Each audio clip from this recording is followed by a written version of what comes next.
And ahoy once again, my friends. It's your friend streamer, occasional lover, Sabaton Liam here, coming at you for Call of Cthulhu Saturday.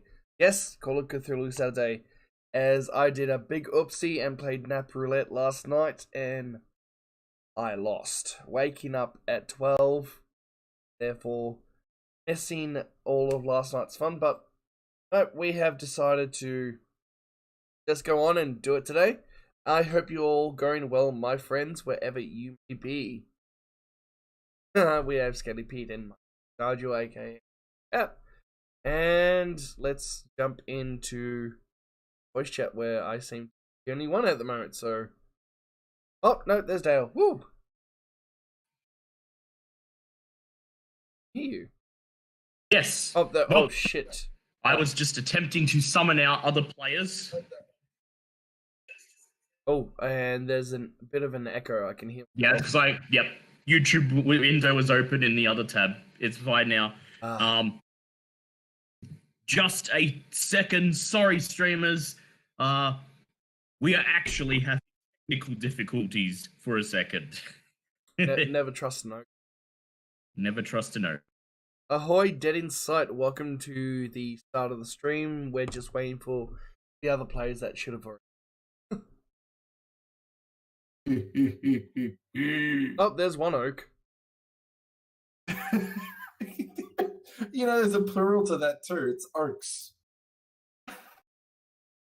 Yeah, but there's just one at the moment.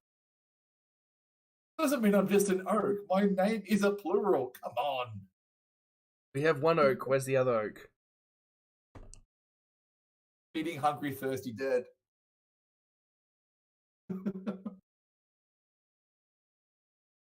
Missed you last night, man. Yeah, the nap roulette was not a fun game. Yep. Okay, welcome everyone to episode 2 of Shadows of Yog. Wait, have we got an eat? Oh my god! Yep, he's on his way. You fucking renamed I see you've box. noticed. Yes, I see you've noticed our music man now has a more fitting name. Good evening, my friends. Good evening. Now we have oaks. Yes, we are ready to begin. Welcome everyone to episode 2 of Shadows of Yog-Sothoth. This episode is entitled People of the Monolith. It is March of 1930. We're all members of the Hermetic Order of the Silver Twilight. In the couple of months since you were initiated, you have not had any more encounters with the supernatural. Your experience with the Order has primarily been limited to relatively innocuous jobs and errands that you've been tasked with running for the group, such as getting a hold of obscure text or an antique piece of furniture or other object that is apparently of interest. After all, you are low-ranking members in the Order, and as such, you've been given the busy work. Just the same, after your horrifying experiences in the Haunted Mansion, you're just glad that the last couple of months have been mainly uneventful and not of appreciable risk to your lives or livelihoods. And so, on this fine night, you have all been called to the Order's lodge house in Boston.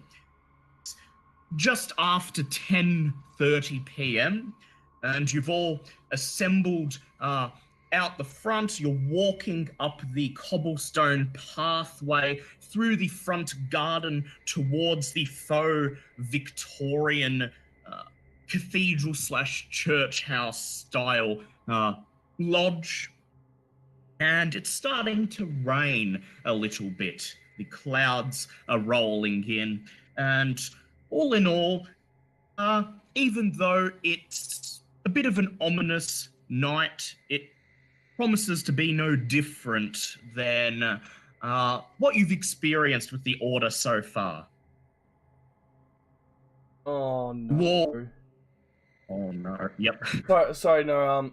I was just looking. I just opened my character sheet and nothing saved last week. At all. That makes No. two of us. I mean, it's completely blank. All from what I've made.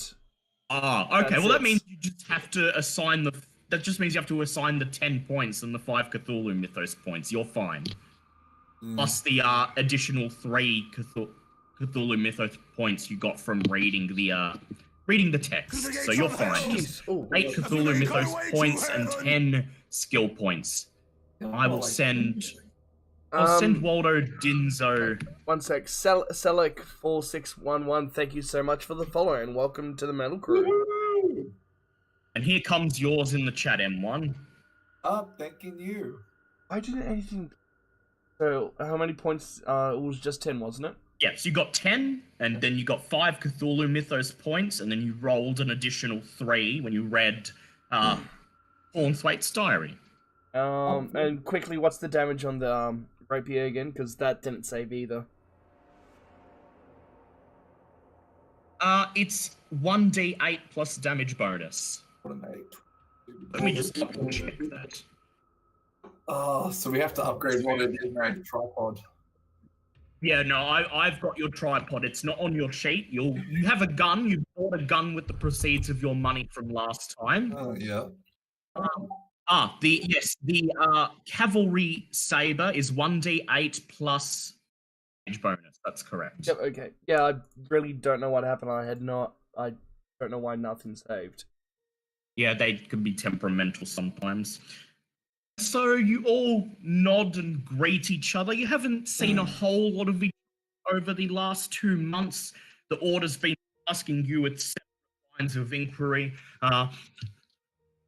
Captain Christopher, you've mainly been tasked with transporting on your ship up and down the eastern seaboard for the Order, collecting it from buyers elsewhere on the coast and bringing it back to Massachusetts so that it can be placed into the Order's possession. Wilbur, you've mainly spent your time over the last 2 months when you're not in the Order's library researching or tinkering with your stuff, basically sourcing obscure little bits of knowledge and old texts for the group. So Dinzo, you're a busy filmmaker, and over the last 2 months, you've been trying to get a project off its feet, but you have been bogged down with several things, not the least of which including a small spot of police attention and legal trouble after your attempted theft of the mansion deed 2 months ago. It wasn't my fault. You say that, but the authorities don't seem to be buying it. Just the same, you're hoping that it's been put behind you, your fine has been paid, and you've done your punishment. We're hoping that it's a something that the authorities will forget about in your adventures going ahead. So you knock on the door of the lodge house, and the door opens, and you are ushered inside by a member of the Order wearing a hooded black cloak. He says nothing. He just points at the staircase on the other side of the bar, silently urging you to head upstairs to the lodge meeting room. Did any of you do anything? Do any of you say anything to him? I believe we should walk upstairs. Sorry. Waldo, you thank the chap, and then you silently, as a group, head upstairs to the lodge meeting room. You've only been here once before, and that was the night of your initiation. You haven't spent a whole lot of time in the lodge house since then, unless you're consulting the library. And tonight, the meeting room is empty. The only person there being The man who recruited you, Max Reed, standing behind the stone lectern. He watches as you all approach and then gestures towards the front row of seats, and he says, please, take a seat. This might be your big break, so to speak. This be a mighty high chair, says I. Wilbur just sits down. Take your Yep, adjusting your camera. Take your seats, and you notice that your acquaintance, Charlie Elwood, is already in attendance. He's just sitting there, his hat brim pulled over his face, and he's smoking a cigarette, and he just raises a hand in a half-hearted greeting as you sit down. Max Reed folds his hands together and clears his throat, and then he reaches into his breast pocket, pulls out a piece of paper, and begins to read. They say, foul beings of old times still lurk in dark forgotten corners of the earth, and gates still gape to loose on certain nights, shapes pent in hell. He folds up the piece of paper and inserts it back into his coat pocket. And then he looks at each of you in turn from behind the lectern, as if waiting to see if any of you have a reaction. I would like each of you to roll either occult or art and craft, if you have it. I actually may have art and craft. I don't have any of them. Right. All right, I'll roll occult if you've got it. I'll roll art and craft. What is it? Roll whatever's higher. Yep, it's definitely art. Oh, actually, wait. I did have occult as well. That's both those. I'll roll occult, actually. Yep, go ahead. Actually, pardon. Waldo Dinzo has roll art and one craft, of so he can... each. Sorry? Oh, you can roll both if you want. Waldo Dinzo has art and craft, so he can go ahead and roll that. That is right. I was always good at clag and sticky things together back in my younger days. Yes. Oh, you Let's type it out. Dude, from last week, we know you quite well with this. Oh, Yes. That is exactly correct. I had a bowl of PVA in my hand and a tripod in the other. Amazing one. You And see- a pocket full of dreams. You see Charlie Elwood glare at you from under the brim of his on hat. the art and craft. Yep, well, that's a pass from both of you. And then Charlie Elwood glares at Dinzo, and then he clears his throat and gets up and moves a couple of rows down in the meeting hall. And that's also a Okay. that's critical pass on the Yep. occult. So, Waldo Dinzo and Wilbur, you recognize what Max Reed just read, a poem entitled People of the Monolith by a poet, a little known poet called Justin Jeffrey.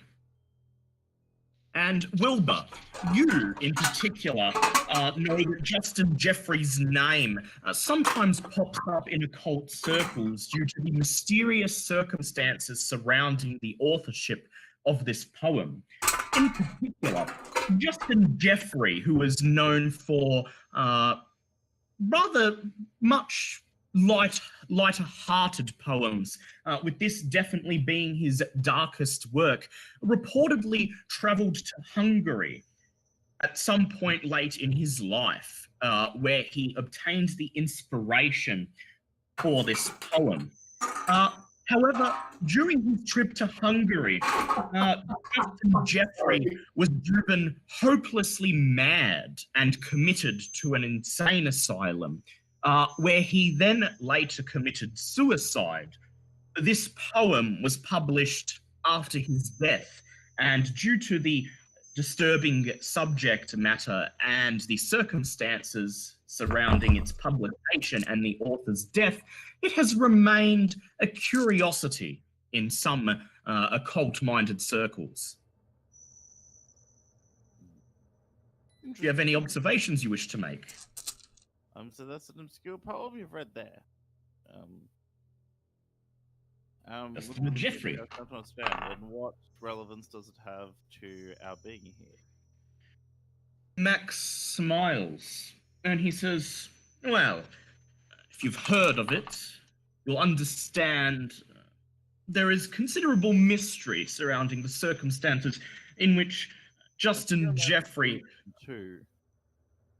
He says, yes, and for our film friend and our fine captain here, Justin Jeffrey, the author of this strange poem, died in mysterious circumstances after he traveled to Hungary, where he reportedly was the inspiration for this work. We've been researching this for a while, and we have come to the conclusion, based on several pieces of evidence, that Justin encountered something during his time in Hungary, which prompted him to write this. That, combined with the ghastly manner of his demise, leads us to believe that there's more to the story than any of us realize. And as you understand, the purpose of this order is to catalogue and observe the unnatural. Well, and so the higher-ups in the order have decided, after your months of hard work, that we might task you with something meaningful for a change. And so, we'd like you to travel to Hungary, try to uncover, investigate and retrace Justin Jeffrey's last steps, and determine whether he did encounter something unnatural which prompted the authorship of this poem, and if it exists, to obtain it so that it may be placed within the Order's considerable catalogue of items and texts, where we shall safeguard it from those who are not worthy, but better yet, research it and see how it may be used to guide humanity to a brighter future. He looks at you again, each in turn. Charlie Elwood puts up his hand and he says, well, that's all well and good, but, and I'm good at finding people, but you can't expect us to go on nothing here. Max nods and he says, of course, but that would be the problem, you see. As I said, very little is known about what Jeffrey did in Hungary, or even where he went. The only clue we have is a strange mention in one of the final letters he wrote to compatriots back home. This clue is the only lead we have that may point to his ultimate destination. Take a look, he says, as he reaches into the lectern, pulls out a square envelope, and then walks over to Wilbur and hands it to him. I take it and open the letter. The letter is, well, it's mostly pleasantries. It's a tortured artist writing about how he's not making enough money to support himself, but he's heard that there is something mysterious in Hungary that he has to capture, to put to words, to make its story known. The only thing of notice that you find in the letter is, make an own language check, please. Perhaps found my weakness. It should be equal to your education. Yeah, no. Would you like to pass it along to Disno or... I would like to push it. Okay, go ahead. Nah. I have passed over to Disno. There's a lot of pleasantries and your eyes glaze over. You don't care about this, waxing philosophical. You decide to pass it. Going to power a battery? No. Yeah. Fuck it off. So you pass it, you just sigh and you pass it along to Christopher. Christopher, please make an own language check. Okay, and sorry about all that. I was kind of not with it, Archie decided to spill all my dice all over the floor. Ah, cats. Oh, Oh, just reading the letter at the moment. So now I've Basically, lost all the you need to know is majority. a partial letter, and it says thus. Yeah, yeah. And now I've lost the majority of my Call of Cthulhu dice. Ah, lovely. Well, M1's That's killer is ready and willing. Alright, so that can I do push that? Yes, you can push it. What?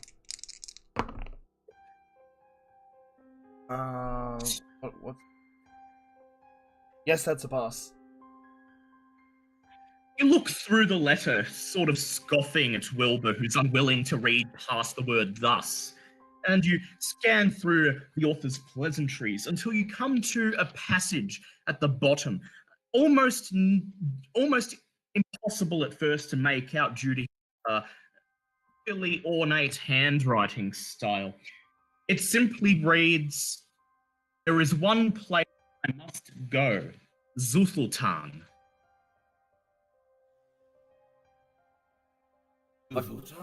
What kind of crazy made-up name is that?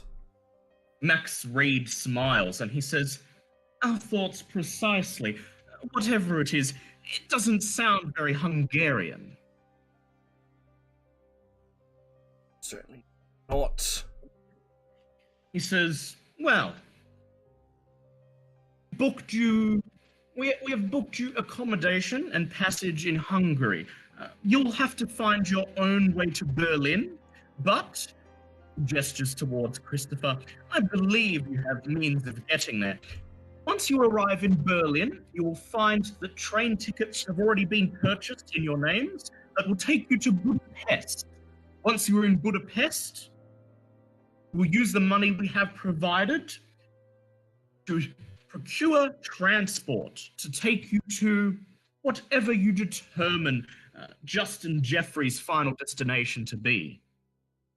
He says, "Make sure you document everything, write down anything of note, take pictures, record it," he points at Walter Dinzo, "and if possible, if there is anything of supernatural value, the best of your ability." Okay, can you repeat that? You broke up. It says, "And if there is anything there of natural value, you must acquire it to the best of Acquire your it. ability." Gestures towards the door behind you that leads to the Order's library. He says, "If you intend to do research before you leave, the library, as always, is open to you." He then nods, clasps his hands together, and says, "I wish you the best of luck." And then he pulls down his white hood and begins walking downstairs, leaving you alone in the meeting room. I think Chris will go to the library and study the charts on the safest course to Hungary. Yep. So I would like you, first of all, to make a navigate check with advantage, because the Order Library has perhaps the best selection of texts you'll ever find. Hey, I don't need it. That's a 10. So you examine the charts and you determine a way to get to Berlin, Germany from Boston that will take you about a week on your ship, give or take. Once you arrive in Berlin, you'll be able to take a cross-country continental express, which will take you to Budapest, Hungary. Altogether, the journey should take 10 days or thereabouts. That's actually pretty good for 1920. Yes, it is. I would like Wilbur and Walter Dinzo to please make library use checks with advantage. Yeah, that's that is good. right, thank you. Oh. Oh, wow. Oh, Ooh, my good. goodness, he's wonderful. Study buddies. Well, so, for Wilbur, the first book you find of note in the library is entitled Myths and Magic, written by a Richard Schumann in New York, 1912. This book is uncommon, and you probably wouldn't have found it if you weren't searching in the Order's library. Schumann mentions the ancient town Zuthoth and the evil Tower of practices. what? Sorry. The ancient town of Zuthoth and the practices of the locals. He states that they once kidnapped young ladies to use in the village's unholy worship services. Strange organization was broken up by a Turkish invasion in which all of the villagers were slain. Decades later, Lower Valley dwellers from surrounding areas moved into the region and rebuilt the village and renamed it. I'd Yep. like to put a little addendum in the book, just like I pull out a little quill and jot in where it says that they like picked up like women and whisked them away to do dark deeds. I said I'll just put like possible revisionist history from victorious tribes to defame a culture. And then at the end of your read, the book simply says that in the decades to come, dwellers from surrounding regions returned to the now abandoned town and rebuilt the village and renamed it Strigoi, a more Hungarian sounding name. Waldo Dinzo, with this name in mind, with the original name Zuthoth in mind, you find a book entitled Magyar Folklore, written by an Arthur Dornley in New York, 1901. In the chapter on Hungarian dream myths, Dornley mentions something called a black monolith, and he says that it is believed that anyone sleeping in the vicinity of the monolith will have monstrous nightmares for the rest of their life. He also relates some peasant tales of people who visited the stone on Midsummer's Night or on nights of the full moon and died raving due to the horrors they experienced on that night. The book says that the ancient name of the area of the Black Monolith was Zuthoth, which is an odd, non-Hungarian name. So you've determined that Zuthoth is apparently the site of a mysterious black monolith, and that it has since been renamed to Strigoi. Who would like to now attempt another library use check with that new name in mind to see if you can locate exactly where this place is? I think I might have a skill set. Actually, I think Tom has Yep, you get to do it with advantage. This is the Law Orders Library. I think you passed. Would Christopher like to make one? I'm pretty sure he has. Do you have library use? No, I don't. Okay, yep, well, that's okay. Wilbur's got it. I failed both. Oh, you failed both. you have advantage. Oh, Waldo Disno, go ahead and make your library use check with advantage. Just my reading Oh, glasses. I think you found my weakness as a character is libraries. Get to roll 1 4. It is with advantage. I roll the eyes at the back of my head. If you can't find the knowledge you need, then invent it. Ah, you passed. I read the contents page like a smart man. Find a book entitled Back Roads of Hungary, written by Ernest Ratchesmoff in London, 1892.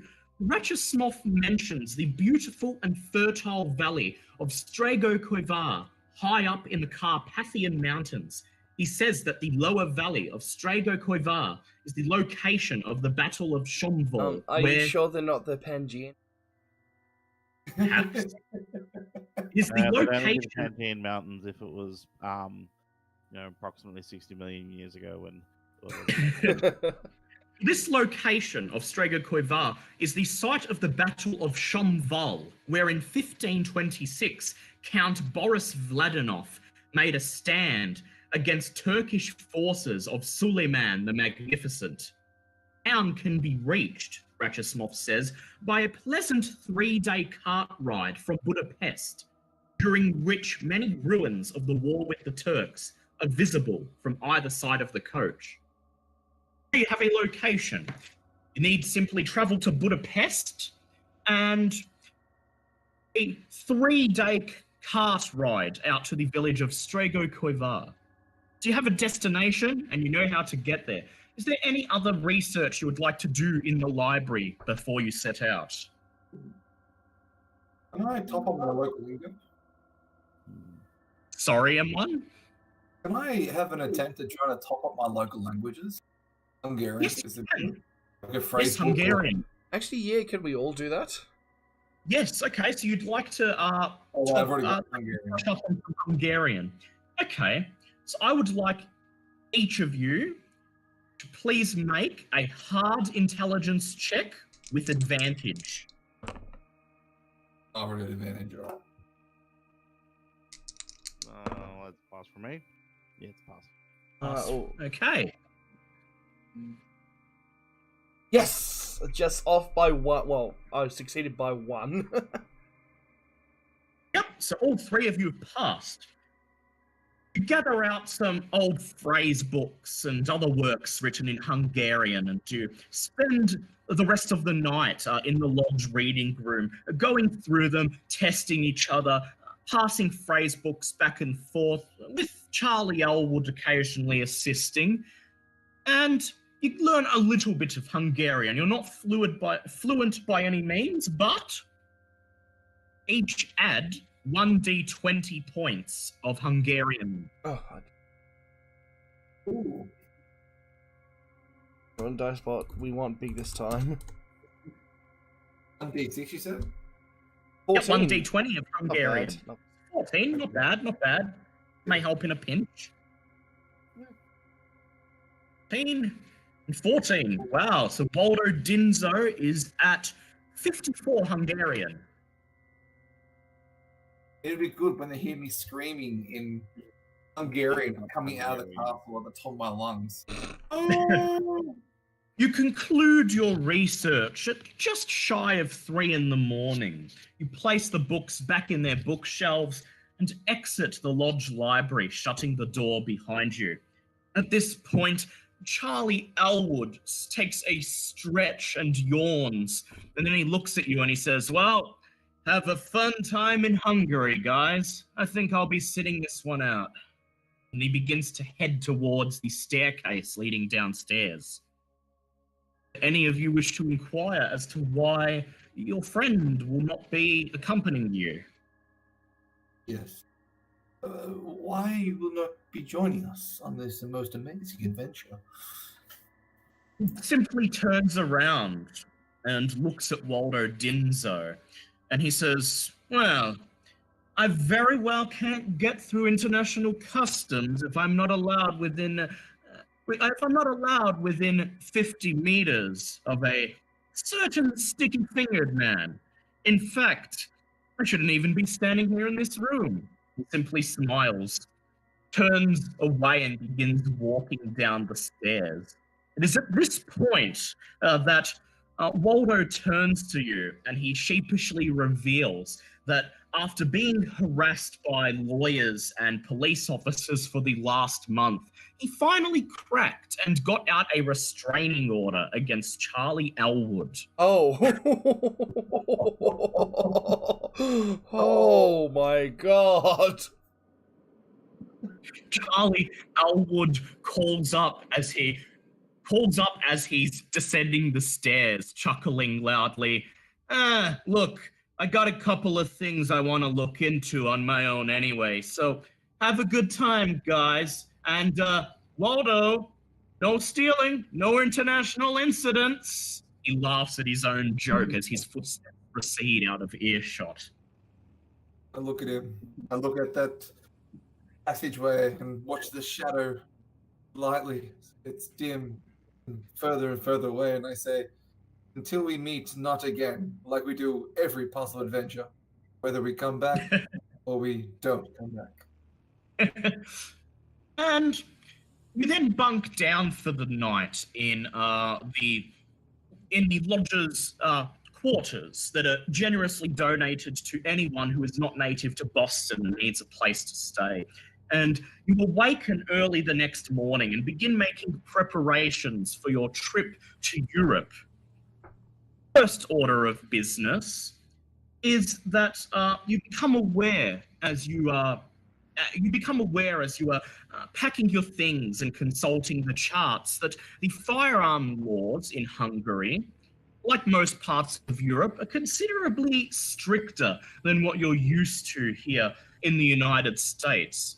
So you must all make a decision. Yep. Can I get my air shotgun on a technicality? Because it doesn't use... It doesn't use bullets, but technically it is still a weapon. I will allow Wilbur here to make either a law check or a hard fast talk check. And is it just for firearms? Firearms are fine. Your sword you should be able to get through without issue. Excellent. So what was the one I was testing? Law?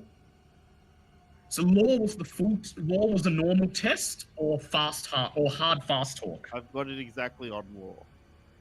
Okay.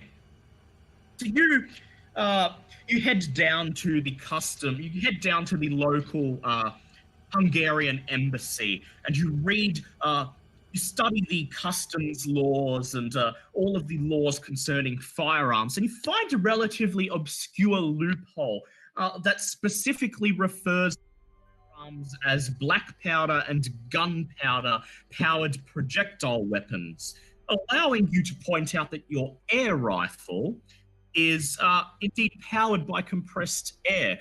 So under that definition, is not a firearm. The clerk places his palm to his forehead and sighs. And then he says, Fine. But look, you're still going to have to pay the import tax. I know how much is it going to be. A credit rating check, please.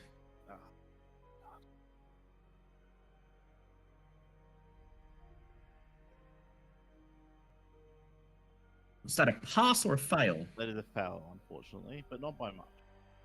The import tax will be $50, he informs you with a smug grin on his face.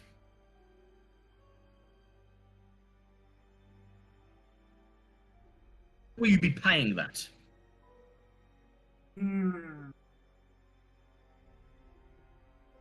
Meanwhile, Christopher, are you going to be bringing a firearm into Europe? Yep, go ahead. Pay it. Are you going to be bringing a firearm into Europe, or are you content with your sword? Oh, I don't have a firearm. All I have is my blackjack and sword. Ah, fine. So you quickly, while you're in the embassy with the rest of your group, you just quickly look through the laws, and there doesn't seem to be anything specifically forbidding the import of swords, bladed weapons, or anything that can be used for bludgeoning. However, the clerk, once again smug, informs you there will be a small import tax. Make a credit rating check, please.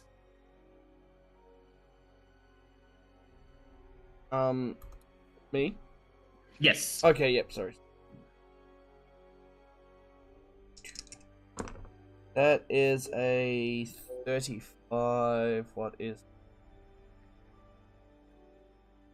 Ooh, no, that's a fail. You were informed that just like for Wilbur, the import tax will be $50. I'm gonna have... Do we get any money from last week?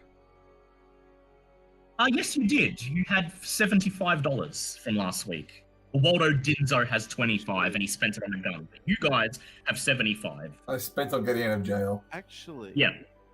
Yes. instead of paying the $50, how much would it get me just to get my custom acid shells in? And Buy a shotgun. and the blueprints and everything I need to assemble one when I get there. Make a fast talk check, please.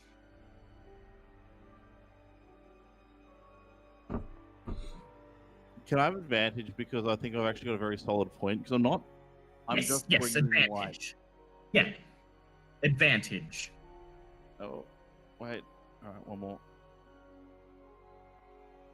Yes, got it. The clerk sighs and he says, well, Look, there's nothing specifically prohibiting the import of ammunition. All right, $25. All right, I give them 25. Okay, Christopher, will you be paying the $50 to import your weapons, or would you like to try maybe to talk him down, or buy a weapon when you get to Europe?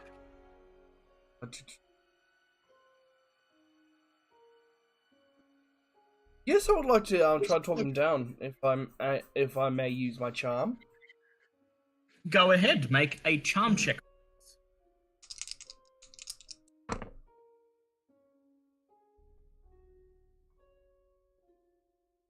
I'm up here. But it's 20 plus your appearance, isn't it? No, it's just Uh-huh. half your appearance. I've got 20 in appearance, so I put. Oh, and you put more points in it. Yes, so yeah. Alright, so It'll be your appearance plus whatever you put in it. So. Oh, okay, yep, cool. So that is a pass then. Yep. You say to him to charm him. Like, I can't really part with my dear service weapon I got in the Navy many years ago. I don't suppose there's a little bit of an arrangement. He says, and who am I to stand in the way, stand between an old Navy man and his sword? And he knocks the price down to $30. Ah, bless your soul. Waldo Dinzo, would you like to try and bring your firearm into Europe? Or are you going to leave it behind? Well, what I'm going to try and do, I'm going to try and attach it to the bottom of my tripod. Now, just bear with me. This is going to be really silly, but I'm going to try and charm my way in. The version of my character. I'm like custom making like acid shooting weapons and stuff, and you're just taping guns to your tripod. You see, I came prepared for this exact situation. He's a Dead Rising character. Yeah. Oh god. You misunderstood me. This is As you step up to the counter and give the clerk your name, he. I am Waldo Disno. I need to bring my tripod in because I've got a great film project that I just simply must get to. And I attempt to charm him. Yes, Even but though wait. it's clearly done on the bottom of the tripod. I will tell you what you must do. As you introduce yourself to him, and he begins flipping through a couple reams of paper, and then he pauses on something and he says, "Aha, Waldo Disno. Well, it says here that you were charged with theft of city property several months ago." It was on a technicality that things change, people change, and I am getting on with my life because we can't be handed down by these things. Make a charm check, but with disadvantage, please. I do it on Jesus. an advantage. Should I barge in on him? So that disadvantage, you roll Oh. twice, whatever the highest. Yeah, I think. I'm just gonna pop outside for a quick smoke, guys. Yep. Would you like to push that? I would love to push that. Very well. You may roll twice again.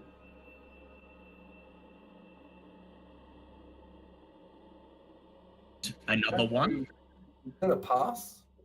Well, it's disadvantage, so you have to roll another one. You have to roll another 2 one? dice.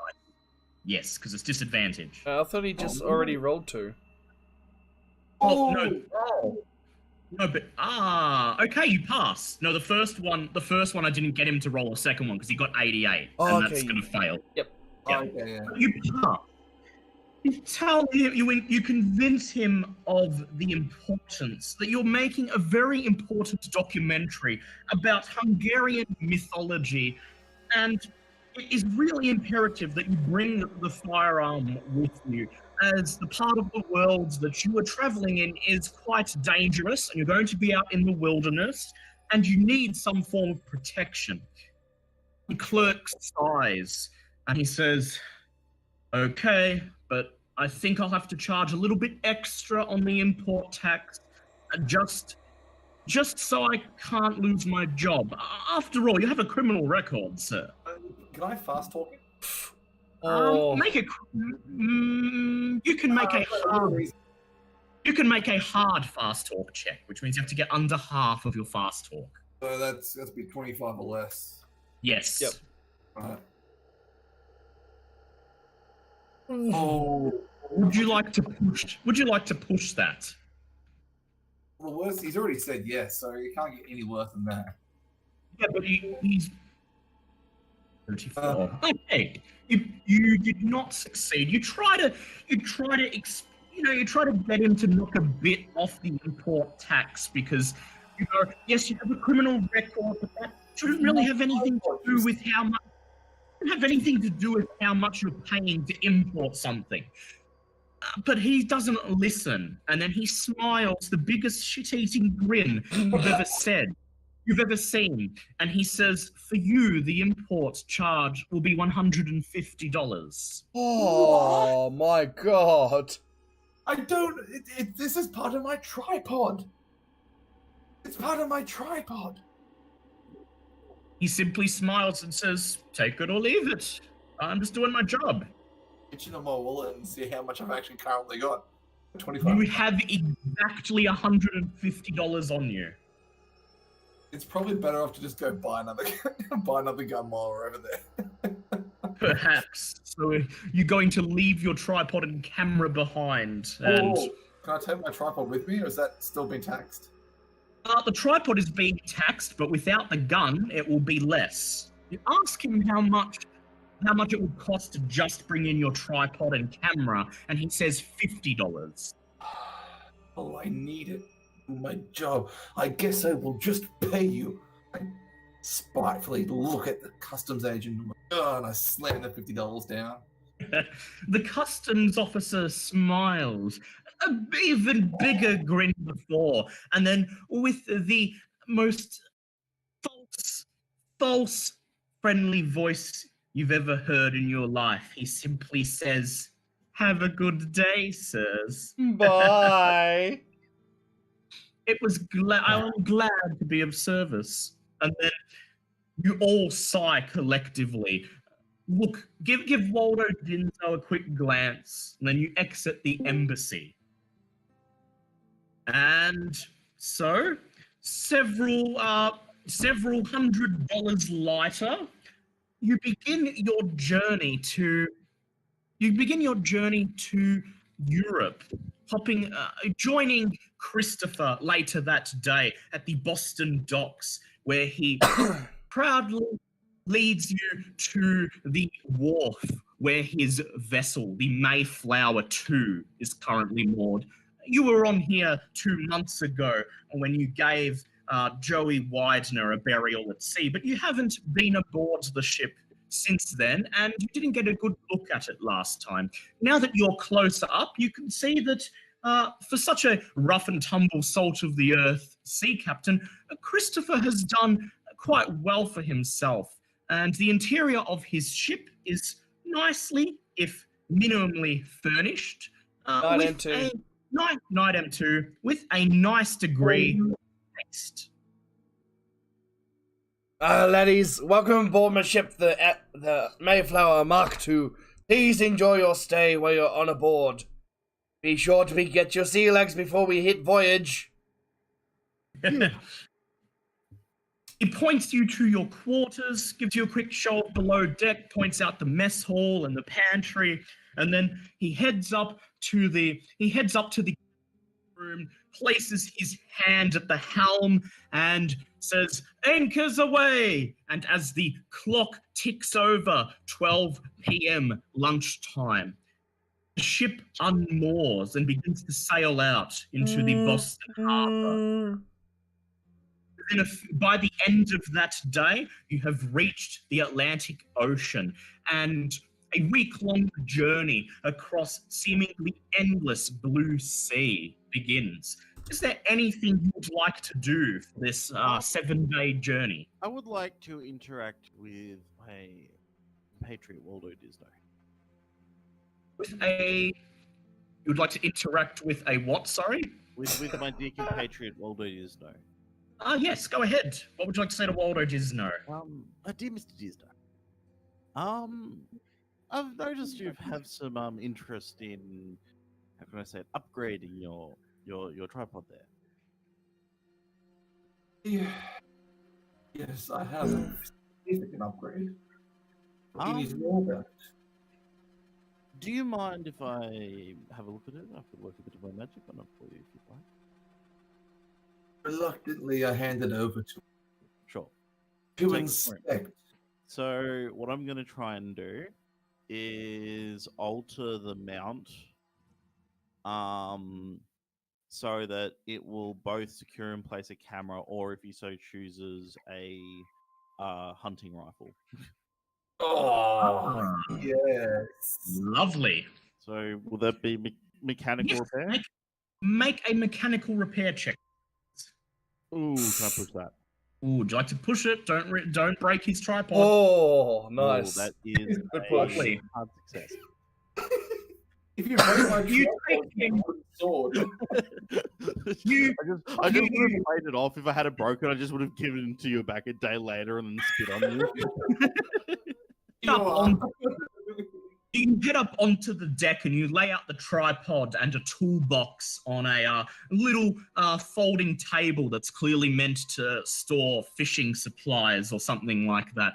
And you show him exactly what you're going to do to his tripod, and then you slowly make the alterations. Takes about an hour, but then proudly you present it back to him. Something better than it was before. Waldo Dinzo, what do you have to say when gazing upon your new tripod? I'm just staring at it and like enamored by just its sheer beauty, and I'm like running my hands up and down the wood grain like I can kill, like I point to shoot, like an artisan that I am. I have total power. Thank you. Thank We'll be you. shooting things not just on film from now on, it appears. Until you can find... just need to find a hunting rifle or shotgun to slot into it now. But there'll be time for that to get to Europe. And so the rest of the journey passes uneventful, pleasant, almost boring, although Christopher seems to be having a good time of it. And he spends the majority of the week at the helm, heartily singing sea shanties almost every waking hour. The sea is fair today. It's trying to break out into a song. Oh, Sorry, M1? Is that an Ailstorm song that I hear? Why would we- what is this hailstorm you speak of? You silly man! I'll Oh, be shooting at the shot to sea. silence That's funny. never interrupt a Right. captain during his shanty. Like if you give me Why a is the captain drunk? Oh wait, no, they did get one. Damn it. Was it Wilbur? Actually, I've got a like a sea shanty I wrote. Yes. Save. I want to save that for D&D though. Yeah, I'll save it for D&D. Let's not take the. I actually The found a Well, this is actually a different sea shanty. The one that I did for D&D is actually an adaptation of an existing Irish folk song. Sea shanty. I found a Yes, that's right, it is. I found a Call of Cthulhu adaptation of Drunken Sailor. Very well. Unfortunately, I think we may get in trouble for copyright if you play that. Well, but I'm not playing it. I suppose I'm going to sing it. yeah, nothing wrong if you sing it. Yeah, Go ahead. exactly. Oh, what do we do with an Inman sailor? What do we do with an Inman sailor? What do we do with an Inman sailor who breaks the oath of Dagon? Way up she rises, way up she rises, way up she rises, sworn unto the order. Not the word? You finally dock in Germany. Aren't we going to do a roll for that? Captain's special. Yes. Go ahead and make your roll, please. What did we agree on again? What do we have to You may all make a power check then? please. And what check? Power A check. power- And that is a hard pass. Ew. That is a extreme pass for me. Okay. No, not extreme. Waldo Extreme pass. Dinzo, nothing happens for you, but Christopher and Wilbur are roused by the sea shanty, and you each gain 1d3 san. Wait, Yeah. you're around? It Round. round. Oh, that's a Round. 3. No, a. There you go. 1 point of salary, but I'll take it. And at the end of the week, you dock in Germany.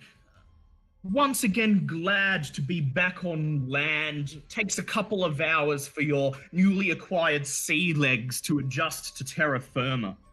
And then, Dale, Yep. can this push me above my starting stat? yes, it can. It can. What's your max, And- San?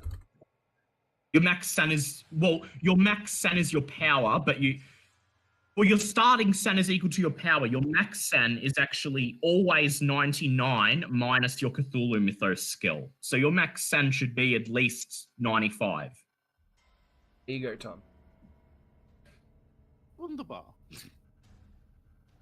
You quickly, without delay, make your way to the central train station in the city in which you have docked, and you read out, you state your names to the attendant on service, who nods and, in broken English, thanks you for coming, first of all, informs you that your tickets have already been pre-booked by your employer, and informs you that the train journey will take 3 days to get to Budapest, and during that time, you have each been booked a bunk in the same room and have been in advance for 2 meals a day in the dining car. He then hands the ticket to each of you and takes a bow, and once again in broken English, tells you to enjoy your journey with them. To the train, and the 3 days once again pass almost uneventful. Mainly keep to yourselves throughout the journey, spreading out, taking in the passing scenery, and just enjoying the boredom while you have a chance to, because you just have that feeling that when you arrive at your destination, things may start to get a little bit more eventful. And as the train wends its way across continental Europe, the surrounding countryside begins to grow darker, a darker shade of green, and the mountains begin to grow taller, pointier, and somehow more twisted as grey clouds begin to roll in overhead, soon completely replacing the clear blue sky that you sailed here under. And you soon arrive in Budapest. Get off the train, take in the cold, chilly, windy, late afternoon air, and steel your shoulders to the task of acquiring transport to take you to the village of Stragoi Kavar. But first, you will need to find someone willing to take you there. And so I would like the 3 of you to make Hungarian checks, please. Fail. Ooh. I got 14 points. I just got 14.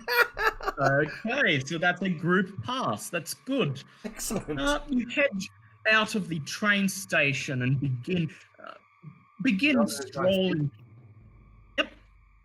Let me open up Google Translate. Let me Oh open no, up no, no, no. Okay. Go ahead. Go ahead. Oh Okay, I god. want to try and say, hey.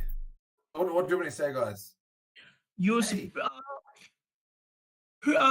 how much for a 3-day journey? 3-day journey. I bet you want to like insult someone and say, where's the nearest toilet? 3 days. Okay. Hey, minute kill Egi. Harop nas boss. Datajos. Okay, That's I'll give credit to where it's due. That sounded good. Sounded legit to me, but apologies to any Hungarian viewers, just in case. I'm sure we butchered something. So you leave the train station and you begin to casually make your way through Budapest's tourist markets, browsing a couple of shops until you come to a section on the edge of the market where several horse-drawn carts and taxis are lined up, waiting for people to hire them. Waldo Dinzo and Christopher head up and begin chatting up a couple of the drivers, learning where they're going and how much they will charge. And because you got 2 out of 3 passes, I would like Waldo Dinzo to make a credit ratings check with advantage, please. reaches for my wallet. 29. Well, yes, no need to do another one then, because you already passed. And after you get a few quotes, you learn that you point out the location of Strigoi Kavar on a map, and one of the drivers informs you that he can take you there. And fortunately, your employer did indeed provide enough money for you to be able to make the trip without having to spend out of your own pocket. Nice. I was actually going to ask about that, but I forgot. Yes, that's what the credit rating check was, to see if you had to spend any money extra than what they gave you. But it appears your employer was spot on, knew how much it would cost, and you don't have to spend any of your money. So you have transport secured, but before you begin the journey to Strigoi Kavar, is there anything you would like to purchase or check out in the tourist sector of Budapest?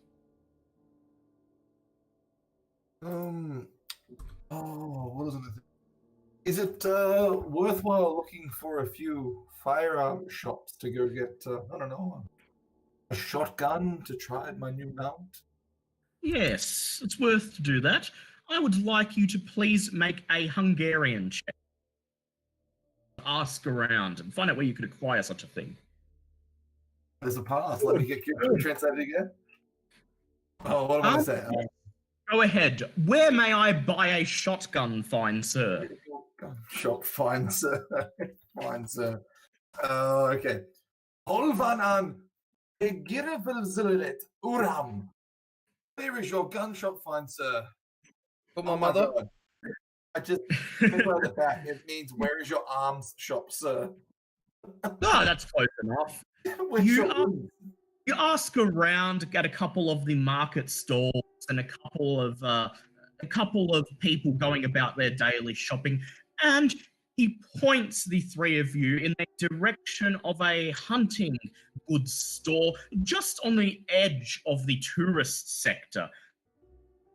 Out of view at the end of a narrow alleyway on the side of a wide cobblestone street, almost completely invisible, hidden in the dark shadow of two classic Gothic style buildings sitting on either side of it. Sign on the front, translated from Hungarian, simply reads "Hunting and Firearm." You enter the store. There is no bell, and you are instantly assaulted by a cloud of dust that makes you cough and wheeze. There is no one at the counter. All of the guns are locked in a glass case behind the counter, and the front of the store is quite small and cramped. There's barely enough room for the 3 of you to stand side by side.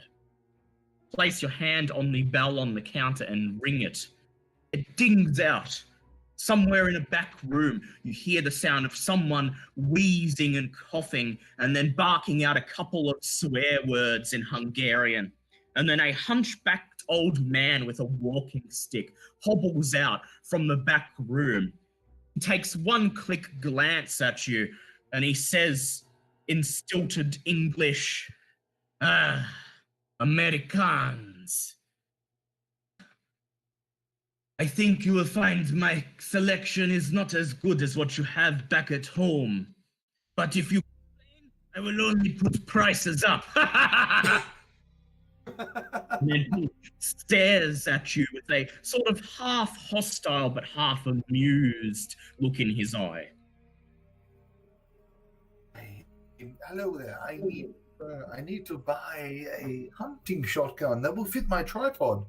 Probably going to look at me a bit confused, but I hold the tripod up to it, sort of angled, looking at the camera so it's pointing downwards. You show him how the tripod's been modified to hold a long-armed rifle or a shotgun, and he gives you a strange look at first, but then his eyes twinkle, and he says, the American ingenuity I've heard so much about.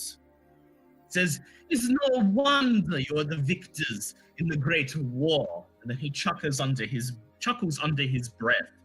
He hobbles over to the glass cabinet, retrieves a key from around his neck, and makes quite a show of unlocking the cabinet, reaches inside, and pulls out a gun that he places on the counter and shows to you. He says, is the best of the stock I have. I'm sorry, is not much compared to what you're used to, but I have the feeling it will serve you adequately. He says, this is a 22 bolt-action rifle, and you will be able to get it for the Hungarian equivalent of $30. Can I maybe ask if he has some sort of special stock of anything that he keeps away from prying eyes, like something in a private collection? He seems to be quite hesitant. He seems to be quite adamant that this is all he's got, but you can try to push see if he has something just in case. I would like you to please make a hard Hungarian check.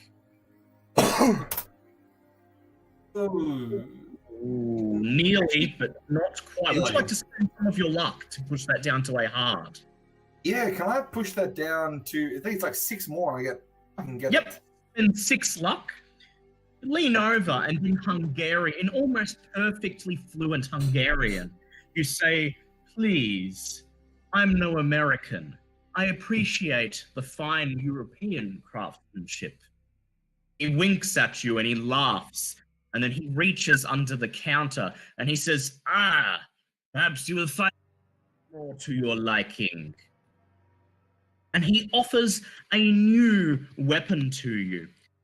It is a World War I 303 Lee Enfield rifle, and he's willing to give it to you for $40. My eyes glisten and I look at him and I'm like, fresh from the war. This may have seen some, just glancing at and just looking at its nice, beautiful shine and also that pale moonlight anyhow. I'm interested. I want to buy it. I will slap down the $40 and I say, that is a good deal. I just realized my question is not in rifles, it's in pistols. But anyhow, I got people that can. Okay. That's okay. We have a modified tripod, and we'll be able to do more modifications to it to make it a bit more wieldy for you. Well, you've already got a thing to hold it to withstand the recoil, so I'll allow when you go to fire it, I'll allow you to do something special with it. He takes the money and he laughs and smiles, and then he says in Hungarian, "Good taste," complimenting you. Is there anything anyone else would like to buy? I would like to inquire about some first aid kits. First aid kits. Okay, I'd like you something. This isn't a specialty item. You'll probably be able to find it pretty much anywhere around the tourist area. So I'd just like you to please make a credit rating check. I almost dropped it. That is just a normal pass. Yep. After Waldo Dinzo has purchased his firearm and he proudly locks it into place on his modified tripod and then slings it over his shoulder, head back out into the tourist quarter. Begin browsing the stores and a couple side stores, and soon you find a market stall selling various adventuring supplies, perhaps for local hunters or explorers. Some of which include ropes, torches, and, of interest to you, medical supplies. You barter for a little bit, and eventually, yes, it might be good as well. You barter for a little bit, and eventually you manage to get the price for a fully stocked first aid kit that will add 20% to one first aid roll, down to $20. I would like to barter with him, going, burn the torch and I'll give you 30. Okay, go ahead and make a persuade check, please. Oh, but what do I need? You don't have persuade, No, so I only 10. oh, he's okay. You could try to charm him. You could try to charm him if you want. Yeah, I'll try charm. Go ahead. It's 44, so that is just the normal part. Managed to charm him, regaling him of tales of adventures on the high seas, and hopefully of more exciting adventures to come. And soon he is enraptured and allows you to have the first aid kit plus a torch for $25. Oh, for 25. Oof. You got yourself a bargain there. He smiles. And then in broken English, he says, best of luck on the, he thinks for a moment and says, treasure hunt or job hunt? Or house hunt? House hunt, yes, yes. Oh, why not all three, my friend? Why not all three? Give me 10 seconds to grab it. Oh no, the keeper's gone. Anarchy! No! Anarchy! Anarchy!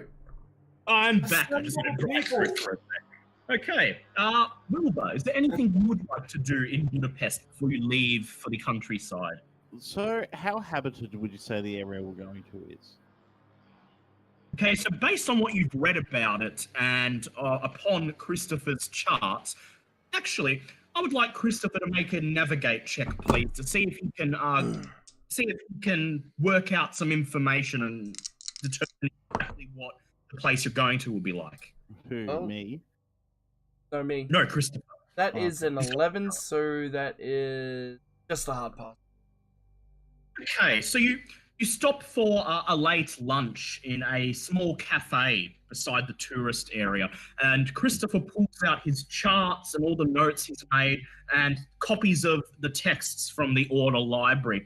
And you come away with the impression that Strigoi Kavar is, well, it's the word town barely covers it. It's according to a recent census, the population is but 400, and they only recently had electricity connected in the village within the last 5 years. The town was reportedly much more populated in the times before the Turkish invasion in the Middle Ages. The notes that you have suggest that the original inhabitants numbered in the thousands, but since then, for the centuries after, the entire region has sort of been known in local superstition as a sort of cursed place, and so very few choose to settle there. A lovely Is place. this relayed to me? Sorry? Is this relayed to me? Yes, yeah. Wonderful. I will, just in case, pick up some camping supplies and some flares. Good choice, just in case. Go ahead and make a credit rating check, please. To pass.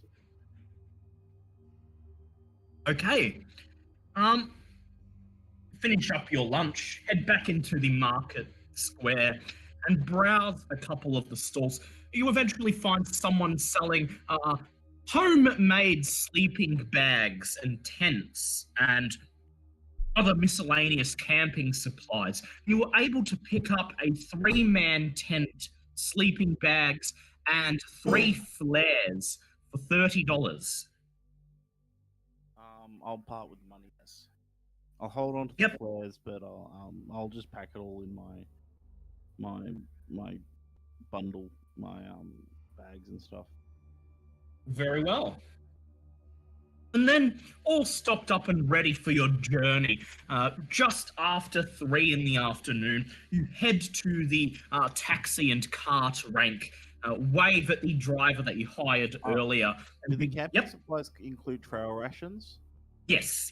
Cool, wonderful.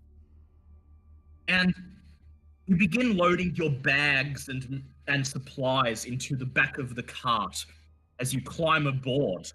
Without waiting for another word, the driver says, "Yeah!" and spurs the horses, and the cart begins to carry you through the streets of Budapest and out into the countryside beyond.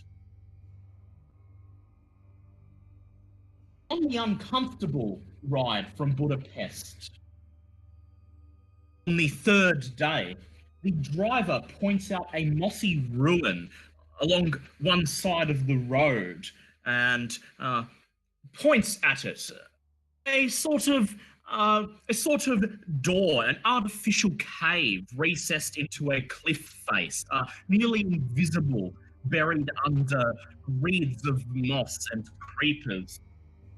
And he explains to you that this is the tomb of Count Boris Vladimir, who was killed by the Turks centuries ago. He sighs and he says, "Sadly, he is all but forgotten now. With all the original inhabitants of the area long gone, nobody has time to pay their respects to the Count." Do you comment on it? I'll keep my comments to myself. Either of you, either of Waldo or Christopher, inquire about this Count or make any comments? Yes, I would like to know a bit more about this Q. Very well. With Waldo Dinzo assisting you with your Hungarian, I would like you to make a Hungarian check with advantage, please, to see how well you can comprehend what he tells you. Can I push that? Yes, go ahead. Oh, thank you. Nope. Shit. Okay. Well, you still managed to glean a little bit from the conversation. The man tells you in Hungarian, about half of which you can comprehend, that the Count was, even though he didn't live in the village of Strigoi Kvar, he was the local lord of the region, and even though he never really considered those in the village his subjects, he still came to defend it when the Turkish forces of Count Suleiman invaded in the 1500s.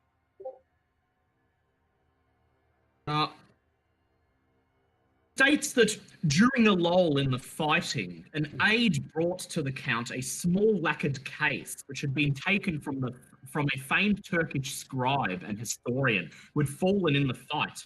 The Count took therefrom a roll of parchment and began to read, but he had not read far before he turned pale and, without saying a word, replaced the parchment in the case and thrust the case into his cloak. At that very instant, a hidden Turkish battery opened fire, and the walls crashed down in ruin, completely covering the Count. The Count's army then went on to be defeated by Suleiman's armies, and his corpse was never recovered. The driver says, "And yet, they say that what remains of him is in the tomb there, where he fell." And nobody understands the true story of what happened. If his body disappeared, then why is he buried in the tomb?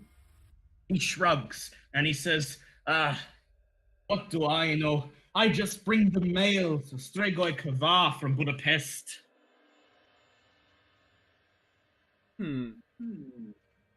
Well, I think that's something we might have to explore there. He says, well, I'm sure the Baron, at the very least his spirit will appreciate it. I'm sure nobody has set foot in there for centuries. Then continues the... yes, does anyone else wish to do anything? I thought someone was about to speak. Oh, I was just laughing, saying I'm not really a fool for these dead tomb types. And you don't really put lots of stock in local superstition anyway. Just the same. Oh my god. Okay. Yep. We don't have Waldo Disner in the chat. We have, We have- Walter Dingo. Yeah, and my friend Nila, she's the one that spoke to us all in Barca. Do you regale the driver's tale to Wilbur and Waldo? Yes. I have nothing to hide Okay. from my compatriots. Sure. Wilbur, the driver's tale is recounted to you, though fractured and incomplete due to Christopher's imperfect understanding of Hungarian. I would like you to please make an occult check with disadvantage to try to make sense of what he's telling you. That's a no. Would you like to push it? Sure. Ooh. No. You all you know of this area is the things that you read in the book, that apparently the original inhabitants had some strange religion, and the story of the Count reciting something from a strange piece of paper, or at least trying to before being struck down by the Turkish army, raises your eyebrow a bit, but you're not quite sure what to make of it.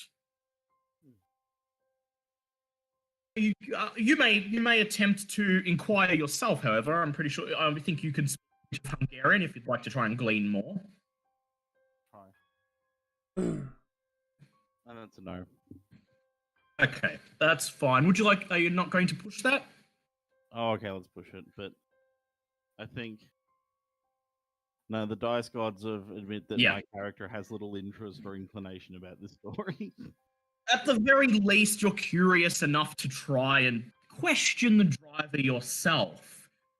You ask your questions and wait for him to respond, hoping that he might give you a bit of a less fractured recount than the one Christopher gave to you. But he simply turns around, his face red with anger, and in broken English, he says, "How dare you compare my wife to a skeleton?" Oh no. And make a credit rating check, please. All of us? No, just Wilbur. Fail. Then, as the sun begins to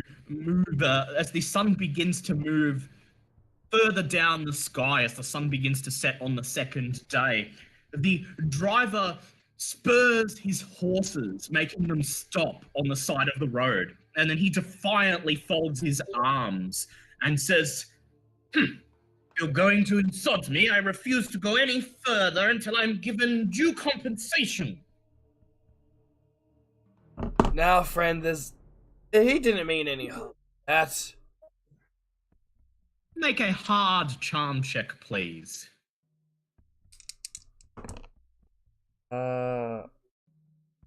That's not the right dice. I rolled with the D10 and the D8, and it's like, why is that coming out with just two single numbers? Hard charm is my... Can I spend one luck point? Yes. Yes. Okay. Now, please make a Hungarian check with advantage. Ooh, I don't need to do that. I just got a 12. And my Hungarian's 14. You take a seat at the front of the cart and you place your arm around the driver and trying your very best to say in Hungarian that your friend did not mean it and that you're sure that his wife is, well, first of all, that she's quite alive, and second of all, she probably has a bit more weight on her bones than a skeleton. And it seems to be enough for him. He simply gruffly sighs and then gestures with his hand for you to get into the back of the cart and go to bed. And then he spurs the horses and they begin to slowly clippity-clop their way down the road. With the awkward faux pas forgotten, you arrive in the village of Strigoi Kvar about 10 a.m. the next day. The cart lazily makes its way into the village square, which is not so much a square as it is just a big patch of dirt in between two cliff faces, surrounded by a handful of medieval-styled cottages. This is it's a strange little town. It kind of looks like the kind of nice little European town you'd see on a postcard if somebody had doused it in near perpetual shadow and added and drained all the colour from it, at the very least. Climb out of the cart and the driver informs you that he will return. He will return at the end of the week with mail from Budapest. And he quickly points out the two places of note at the edge of the town square. A little stone church that is really nothing more than an outdoor shrine, and a tavern that doubles as an inn. And then he says, "Good luck," and lazily turns the cart around and begins driving it out of the village. You look around. The town square is deserted. You do not see a single villager. Indeed, the only signs of life are a murder of crows perched on one of the trees at the edge of the town square, simply watching you as you make your way across the patch of dirt. Where would you like to go? What are the options? So there is a tavern, and there is a small church that is really nothing more than an outdoor shrine. It's basically just a little tiny stone mound with a crucifix on it and a couple of seats for an outdoor service. And at the end of the edge of town, what appears to be some kind of schoolhouse. Been too long since Christopher has gone for a drink. Going to go to the bar and wet his whistle a bit. And what do the other two of you say? I'll just nod and agree. Yep. Right, so you're all going to wander into the tavern together. Make your way across the deserted town square. You still see not a single soul outdoors. And you wonder if this village is even inhabited. But you feel a little calmer as you draw nearer to the tavern. And from outside, from inside, you can hear the sound of glasses being clinked together and quite lively chatter. There is indeed someone who lives here, and they appear to be getting quite drunk at the present moment. Place your hand on the iron ring that serves as a doorknob on this thick wooden door, and you pull it open. It creaks loudly, echoing through the village square, and the din inside the bar immediately stops as you open the door and find yourself face to face with at least 10 villagers, all seated around a number of roughly hewn wooden tables, flagons and glasses still in hands, simply staring at you, not moving. I go directly to. Sorry, M1? Sorry, I was going to say, Liam, sing us a shanty song just to get us out of it. Break the ice. One thing is obvious, they don't get a lot of visitors here. I go to the bar, put down okay, this is like a cheap third world village. Yeah, well, not third world, but like something like that. Yeah, peasant village. Wait, he's 24 karat gold iPhone. I go to the what resembles a bar, slam down about $25 and point to a bottle of whiskey. Whiskey for me and a round of drinks for everyone in the tavern. Make a charm check, please. Oh yeah, that's right. Yep, that's a pass. That's a pass. You slam some money down on the bar and point around the room, bring drinks for everybody. The barkeeper nods silently and reaches under the bar, pulls out a glass bottle of whiskey and pours 3 mugs, one for each of you. And then he nods at you again and begins to scurry around the tavern, pouring drinks for everyone else. Everyone stares at you as he does this. When he is done filling their drinks, he makes his way back to the bar, and then he smiles. One of the other villagers nods and takes a sip of his drink. Then another. And within a few minutes, it is as if nothing has happened. They've gone back to drinking and talking, barely even aware that you're there. There we go, lads. That's how to deal with a sticky situation. The bartender leans forward and in broken English he says, "Englishman?" Yes, American. He says, American. Not very many visitors here, you can probably see. Yes, I can gather that by the lovely, warm reception we got. He says, please, forgive the people around here. They are not used to seeing outsiders, especially here. There are many more places in Hungary worth visiting than our humble little village. We've got some information from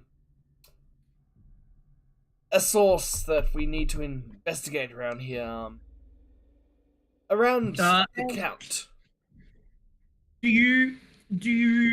Yeah. Well, he nods and he says, "Well, have a drink. I'd be happy to give you the lay of the land. I'm probably the only one in the village who has a lick of English.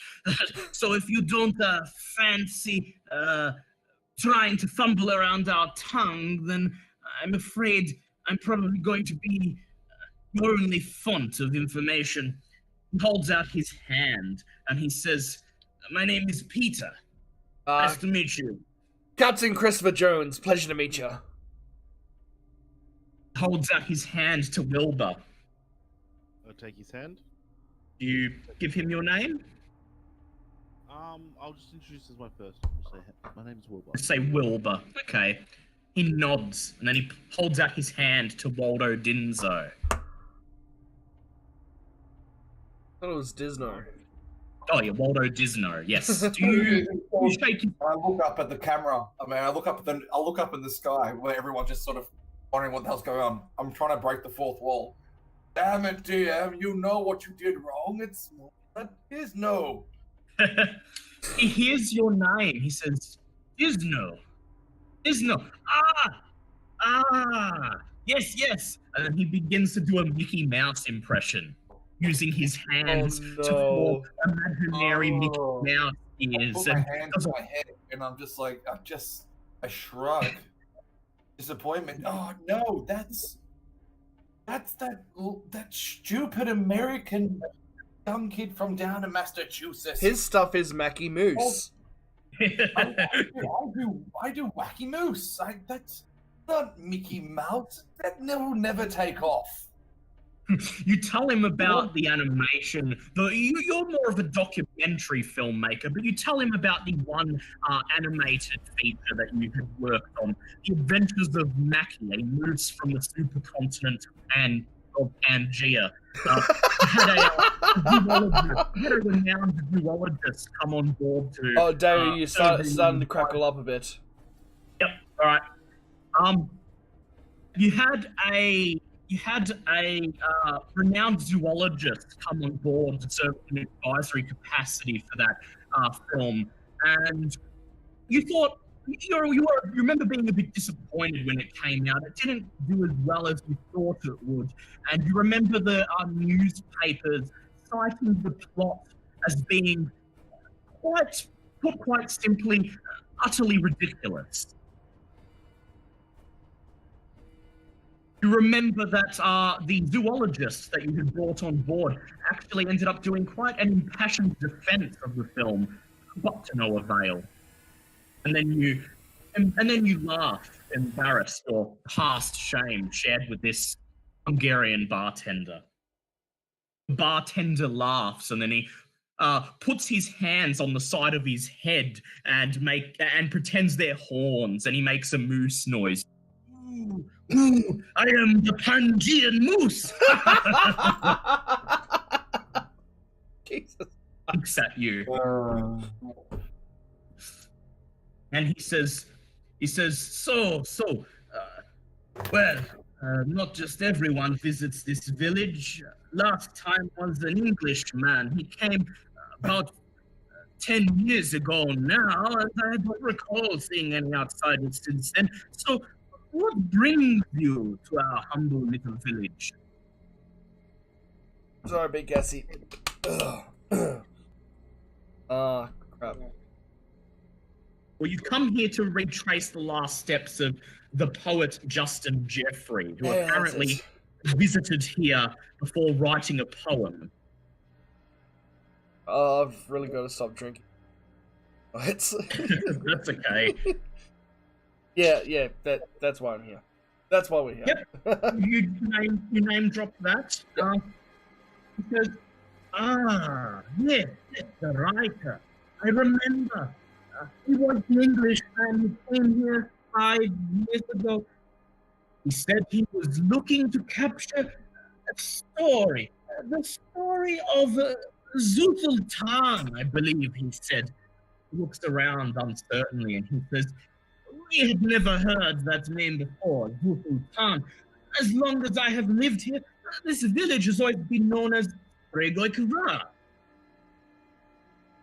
He says, anyway, I remember that he was young and, if I'm to speak plainly, he was quite foolish. I believe he died soon after he left the village.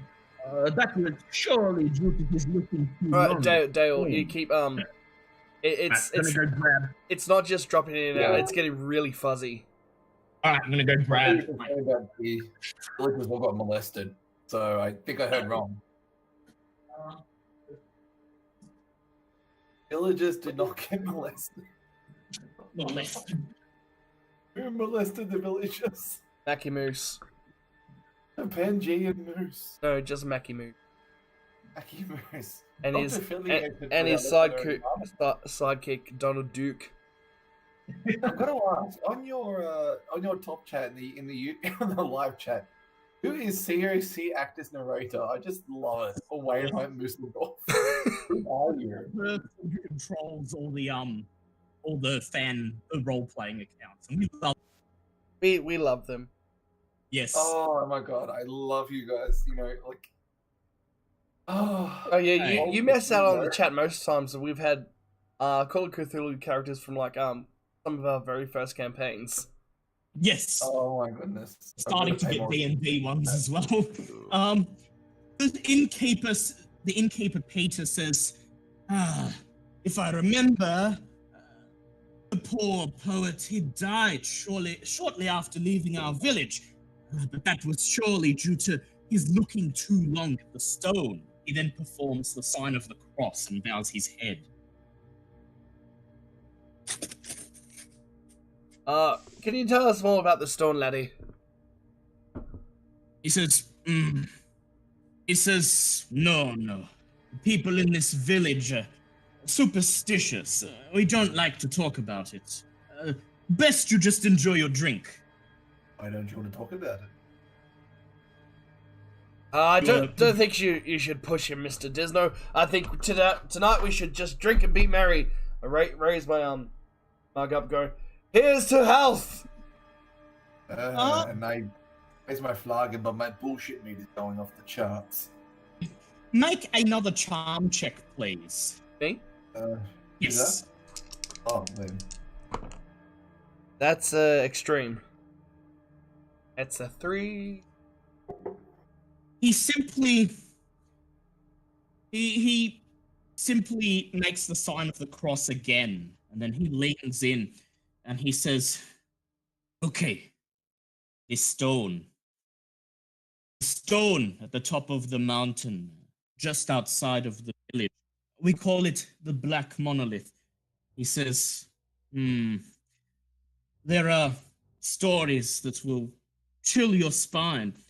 He begins to tell you whispered tales of overly curious lower valley dwellers, and one in particular who scoffed at our tales of the stone and went up to see it on the night of the full moon. He makes the sign of the cross yet again. When he returned, he was incapable of intelligible speech, but he could only gibber and moan until the day he died. Did you manage to make out anything he was saying? Any just words or anything? He says, well, it happened so long ago.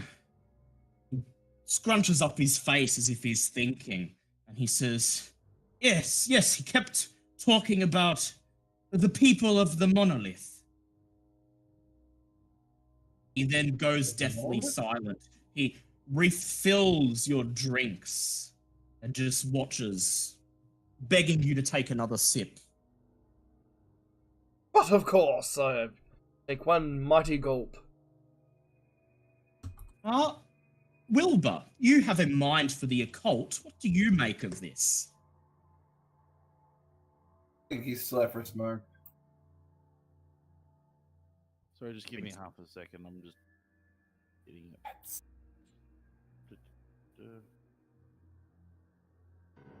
So can you repeat last? I was out. Yeah.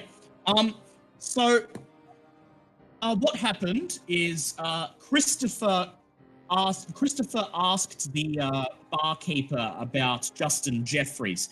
The barkeeper said Justin Jeffries visited the village about 5 years ago, and shortly after visiting, he died because he stared too long at the stone. At this point, Christopher was able to coax out more information about the stone, and in hushed tones, the barkeeper told the three of you about the Black Monolith and how people from out of town sometimes scoff at the local superstitions and go to visit it. And one man in particular who went to visit it on the night of the full moon and came back delirious until he died. And his final words were just meaningless babble about the people of the Monolith.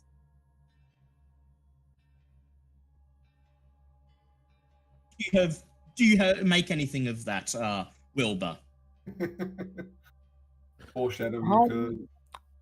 Could I make a check to see if it fits into like any sort of occult lore or legend? Yeah, go ahead. Make an occult check.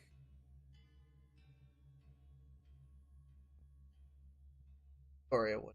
Yeah, second.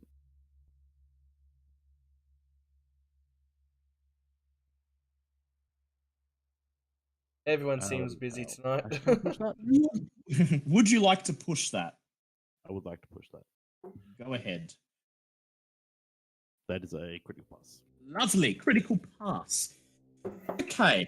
So, first of all, you recall the Black Monolith being mentioned in one of the books that you read in the Order Library before you left the United States. The book in question, to recap, specifically said that there is a legend surrounding the Black Monolith, that anyone who sleeps in the vicinity of the stone will have monstrous nightmares, and that several people, according to peasants in the area, have spent a night there on nights of the full moon and died raving mad. The same book also mentioned that the area around the stone was called Zulthultan. In your own research, you were familiar with a little bit of the folklore of this region, and the people of the Monolith, given that they seem to come out at night, they seem to attack people who are sleeping or otherwise incapacitated, brings to mind for you tales of vampires. Interesting. But the old European roots of them rather. Yes. Well, actually, I don't think they've been glamorized yet. When was Dracula written? Yeah, no, Dracula's come out. Dracula came out in the 1890s. Maybe it hasn't been read in this particular village because it's a bit out of the way, but you've probably read it. Do you wish to inquire further? I share my musings with The barkeep just silently watches you drink, and as you talk about the Black Monolith in his presence, he continuously makes the sign of the cross with his right hand.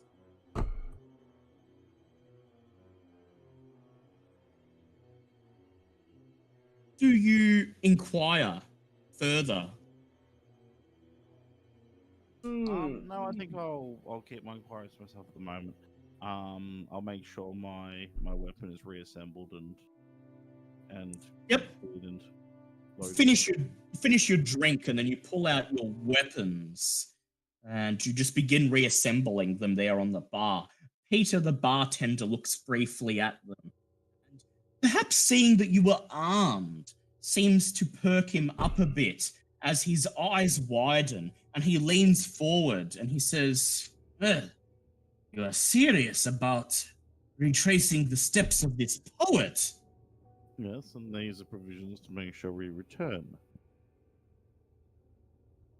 He looks from side to side, and then he looks over your shoulder at the other patrons in the bar who are conversing among themselves, drinking. He sighs and he says, "It's a good thing they do not speak English, for they would be terrified if they overheard what we are talking about, or what I am about to say to you. It is severely frowned upon in our village to direct anyone towards the monolith, that they may come to harm. It is feared by everyone here, and we have simply accepted that it is best to stay away from it." But he then points out of a window on the window beside the bar. He points over the cliff face outside, pointing at a large bluff behind it, where you can just make out a not very tall, but very thin, narrow kind of mountain peak. And he says, "There, beyond the face of that bluff, stands the cursed rock. Once, when this village was repopulated by our ancestors, their men tried to destroy it. They took hammers and tools, pickaxes, up onto the mountain, and they tried to destroy the monolith. But each man who laid hammer or maul upon the stone came to an evil end. So now folk shun it." He then sighs and he says, In fact, my nephew, Laszlo, he was very small at the time. He became lost in the woods and he slept near the stone. To this day, under the full moon, he is tormented by foul dreams and he wakes nights in a cold sweat. Having related these things, he folds his hands together and then he says, "It is not pleasant nor proper to discuss such things any further. Excuse me." And then he heads out from behind the counter and begins to check up on the other patrons, leaving you to finish your drinks.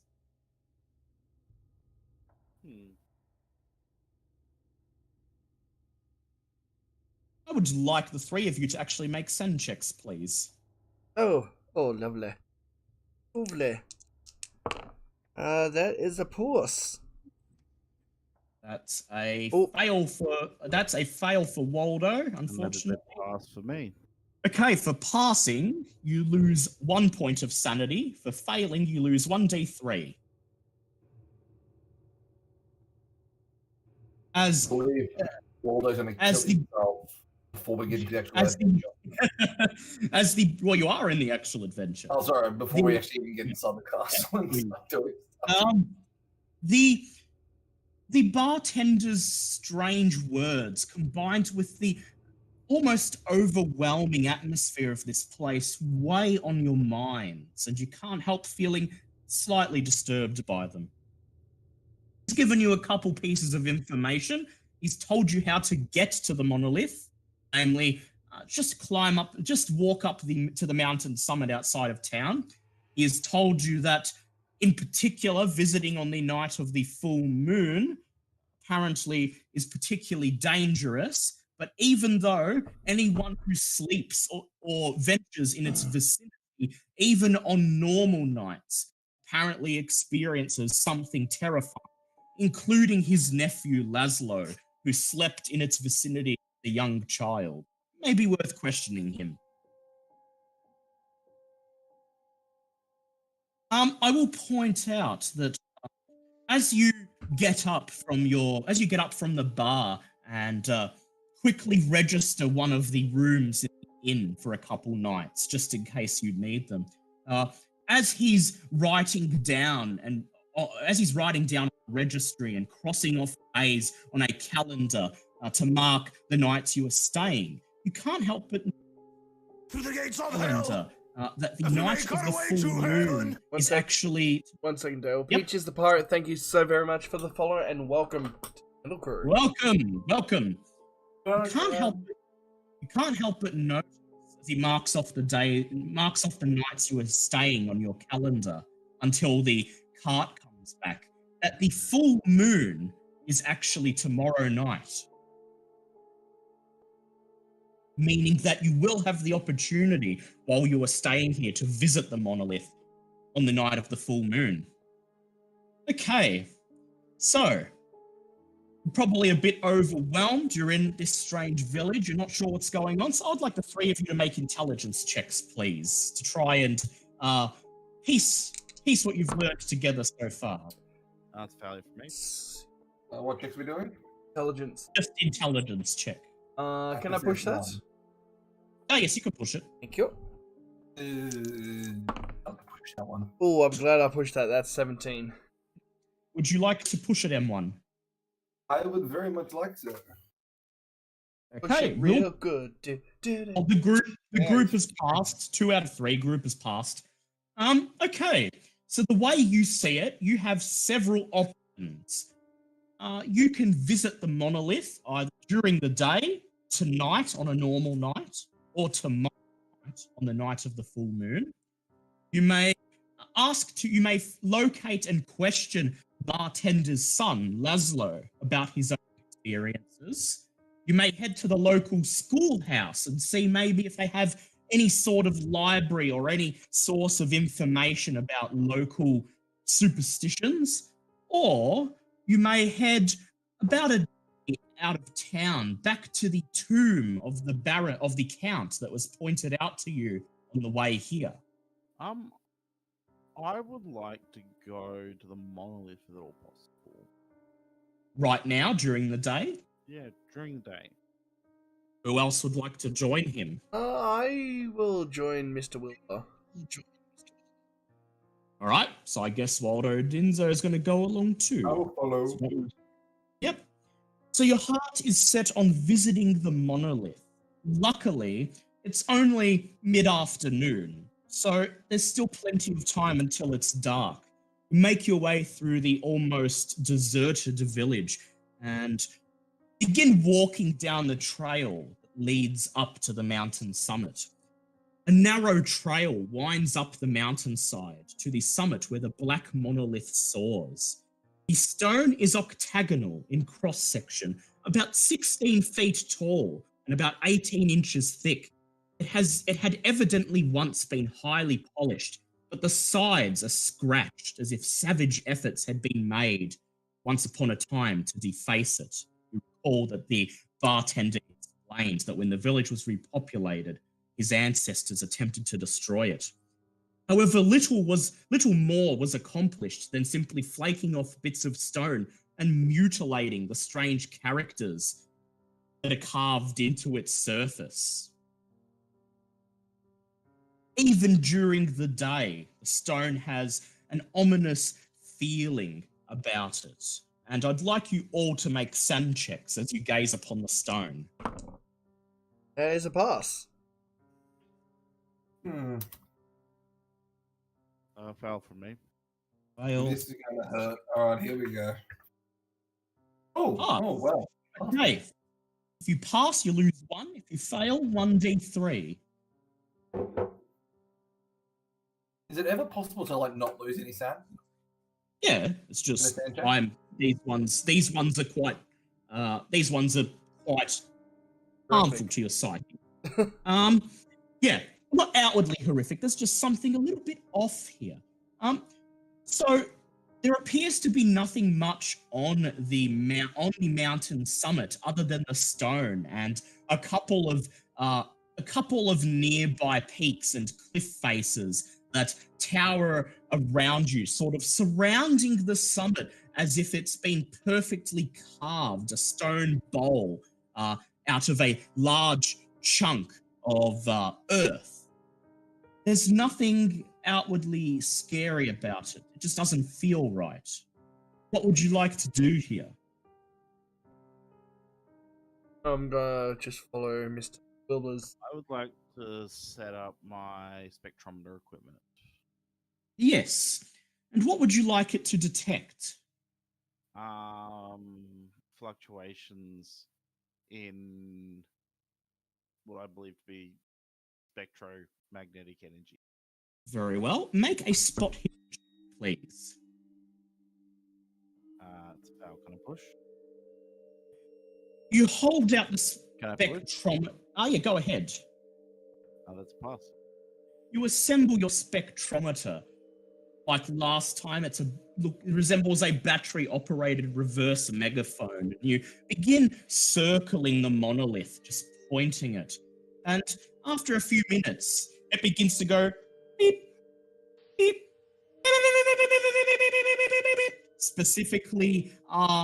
specifically focusing on what appears to be a very small round altar in the very middle of the octagonal stone and the immediate vicinity in front of it. And here, on the altar and directly in front of it, you make out, just barely, quite old, what appear to be the dried remains of ancient bloodstains. I think I found this cool part of the altar. What would it be to roll to snare a rabbit? Let me see. That would probably be survival. All right. Could anybody help me in this endeavor? Yes. Does anyone have survival? Oh, okay. No, I don't have. Well, they can still assist you, which means you'll just do it with advantage. Yeah. All right. Okay, so I will ask you either to make a survival check with advantage or make a hard intelligence check. Yep. pass or fail? That is a pass on the survival. Pass. Okay. So you want to snare. So you head a little bit down the trail and you begin to set up a trap about halfway down the mountain where there's a small copse of trees. And you set up a snare trap for a rabbit. And then you take up a position hidden behind a prickly bush. And you You wait. can see this tripod just resting neatly between the cracks of the stone. Yes, because you're probably filming this. Well, that you were told to film anything strange you came across. I'm ready to take a shot. Yes. So you're filming. You're just capturing some footage of the stone and the immediate surrounds because you were told to do that after all. Meanwhile, Christopher, while Waldo Disno is filming the stone and while Wilbur is setting up a trap, is there anything that you would like to do? Perhaps you'd like to examine the surface of the stone in detail, try to read the characters, or try to make out even what the stone is made out of.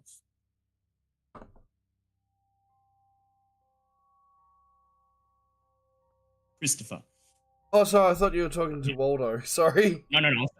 Saying while Waldo's filming and while Wilbur's setting up the trap, maybe you would like to examine the rock in detail, maybe try to read some of the characters or try to figure out what the rock's made out of or something like that. Yes.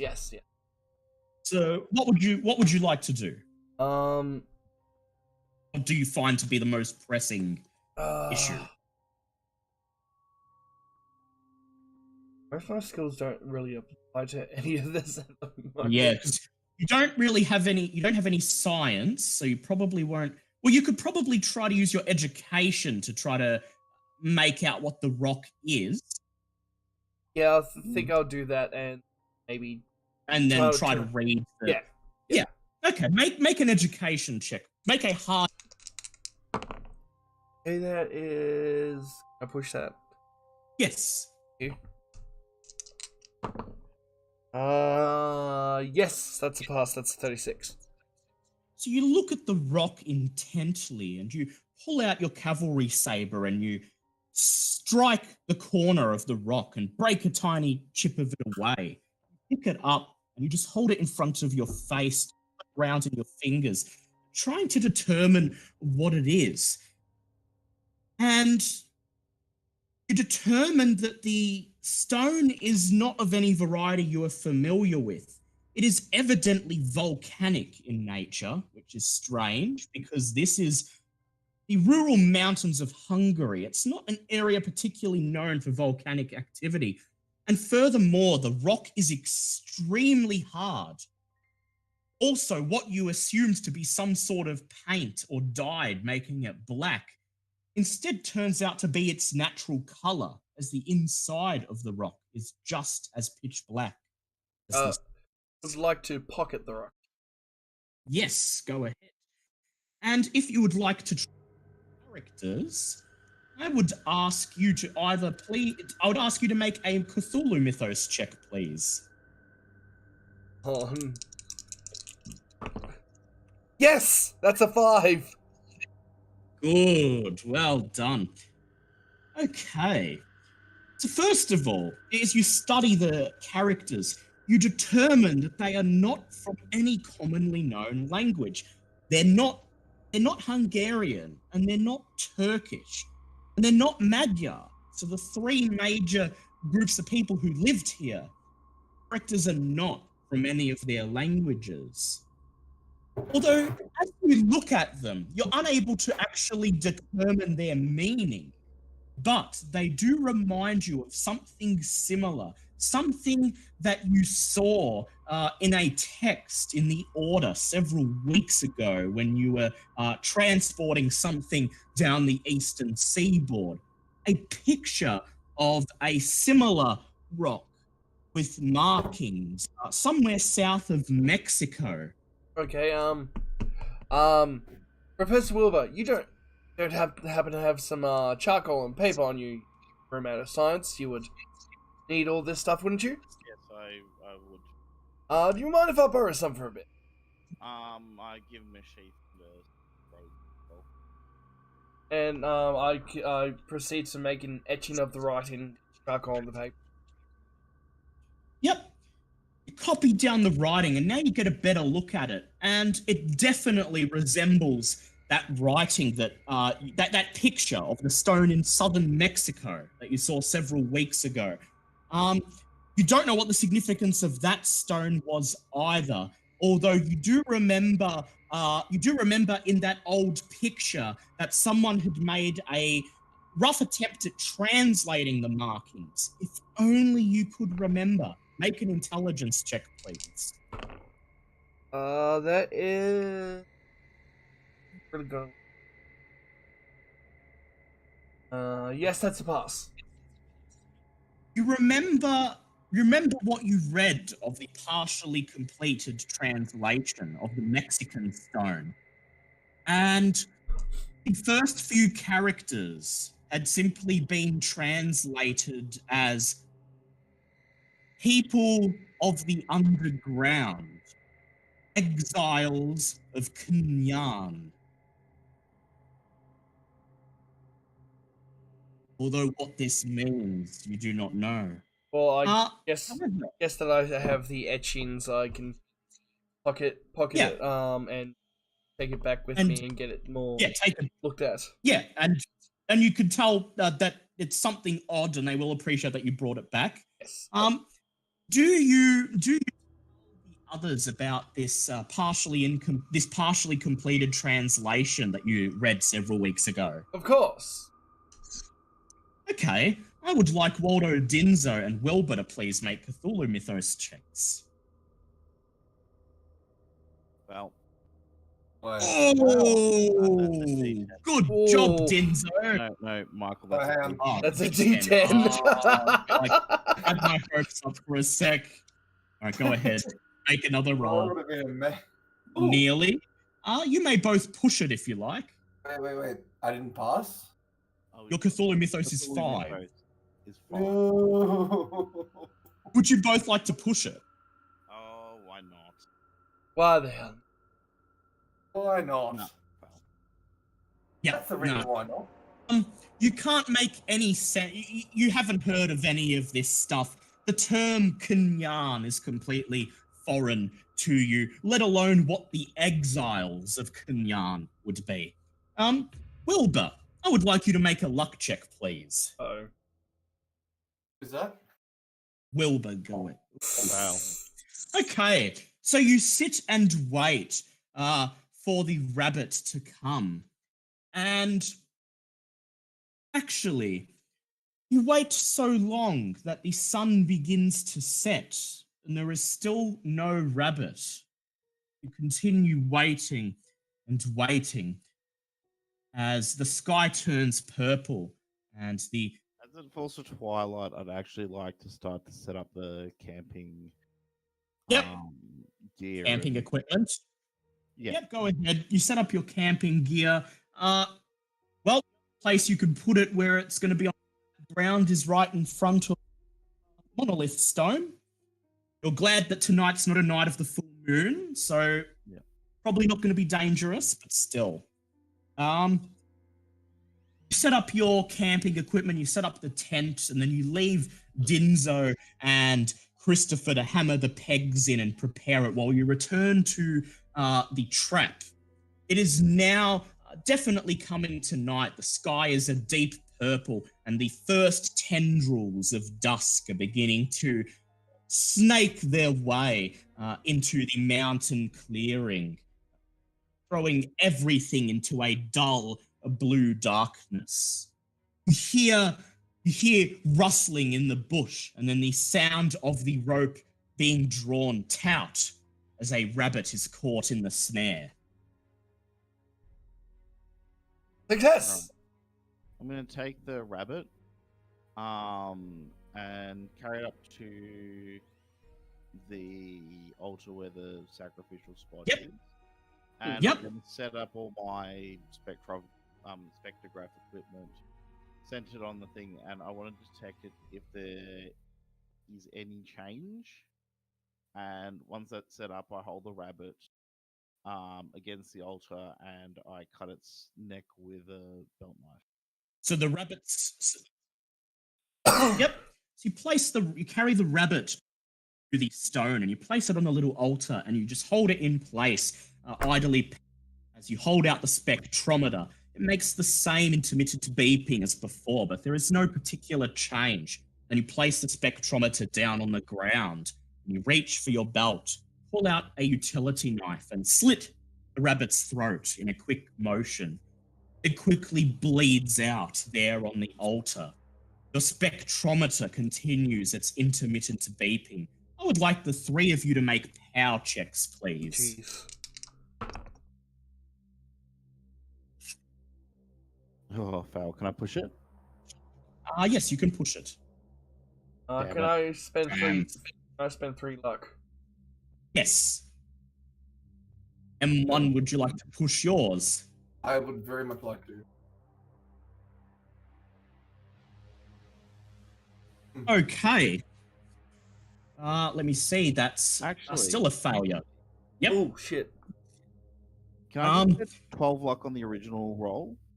No, you have to spend luck on the pushed roll. Pushed roll.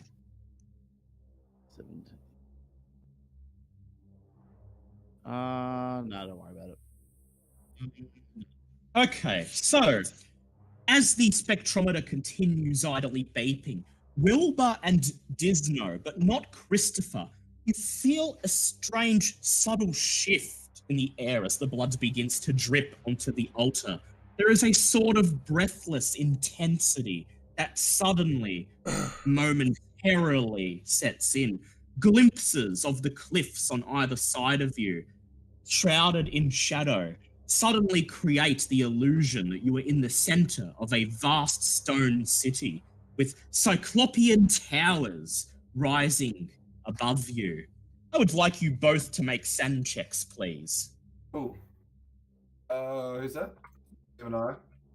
So You and- everyone except Christopher. Christopher didn't feel what you're feeling. pal. I feel nothing.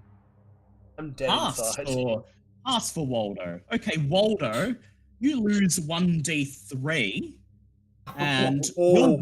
you lose 1d6. Oh, that's not. I'm almost about to kill myself. Well, he's 3. Literally. Oh, Three. no. 3 sanity each. 23 feel- sanity. You feel a momentary spasm of primal terror, but then it passes as quickly as it emerged, and the intense feeling dissipates. The spectrometer continues its intermittent beeping, and the night appears once again to be quiet.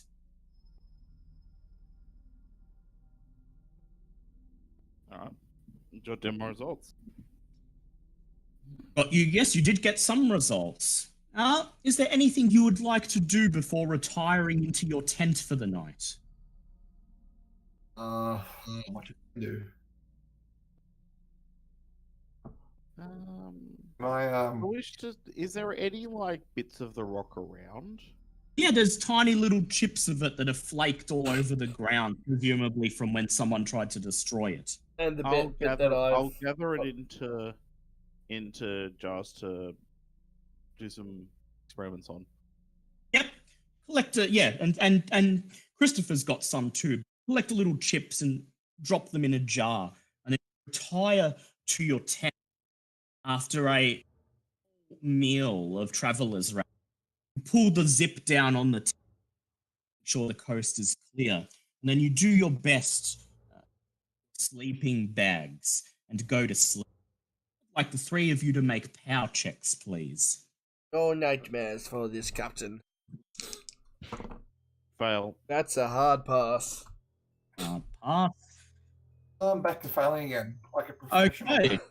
So first of all, Christopher, the sea captain, seemingly falls asleep the moment he closes his eyes and is soon snoring loudly, seemingly having a comfortable, peaceful good night's sleep, not bothered in the slightest. The other two of you, however, takes a while to fall asleep, and as soon as you drift away into unconsciousness, You are barraged by a series of flashes, visions, one after another. A vast stone city, tall, thin, robed people are walking through the streets. Someone dressed up like a priest presiding in front of a great temple, and where there should be sky, there is simply a giant sheer surface of rock. You awaken early in the morning. You awaken early in the morning. Actually, no, we're still. You have one more vision before you awake. After seeing the vast stone city, the people milling in the streets, the priest presiding over some strange ritual, you see something more. A small group of people, a small group of the tall, thin people in chains, prostrate before the priest and another figure wearing some sort of crown. People in chains are being punished. Their punishment? Exile. You wake up, your eyes snap open. It is cold, almost deathly cold. And as you unzip the front of the tent, you find the sky dull and grey, and the air bitterly chilly as dewdrops glisten on the ground outside. I'd like you both to make sand checks, please. Here we go. And that's a fail. Yes. That's a fail. Pass. All right, push it. Okay, if you can't push san rolls. For passing, you lose 1 san. For failing, you lose 1d3. You only lost 1 anyway, so it's the same as if I'm you used passed. to it now. Yep. Christopher is already awake. He's sitting outside the tent, campfire going, and he's roasting up a preserved sausage on the end of a stick. And he's busy making a meal of it as the two of you emerge from the tent. Christopher, Disno, and Wilbur emerge from the tent, their hair bedraggled, their faces wrinkled and disturbed as if they've barely slept a wink all night. Morning, lads. Looks like you need a bit of a hair of the dog. Have some whiskey and some nice breakfast. I think I'll stick to my trail rations if you don't mind.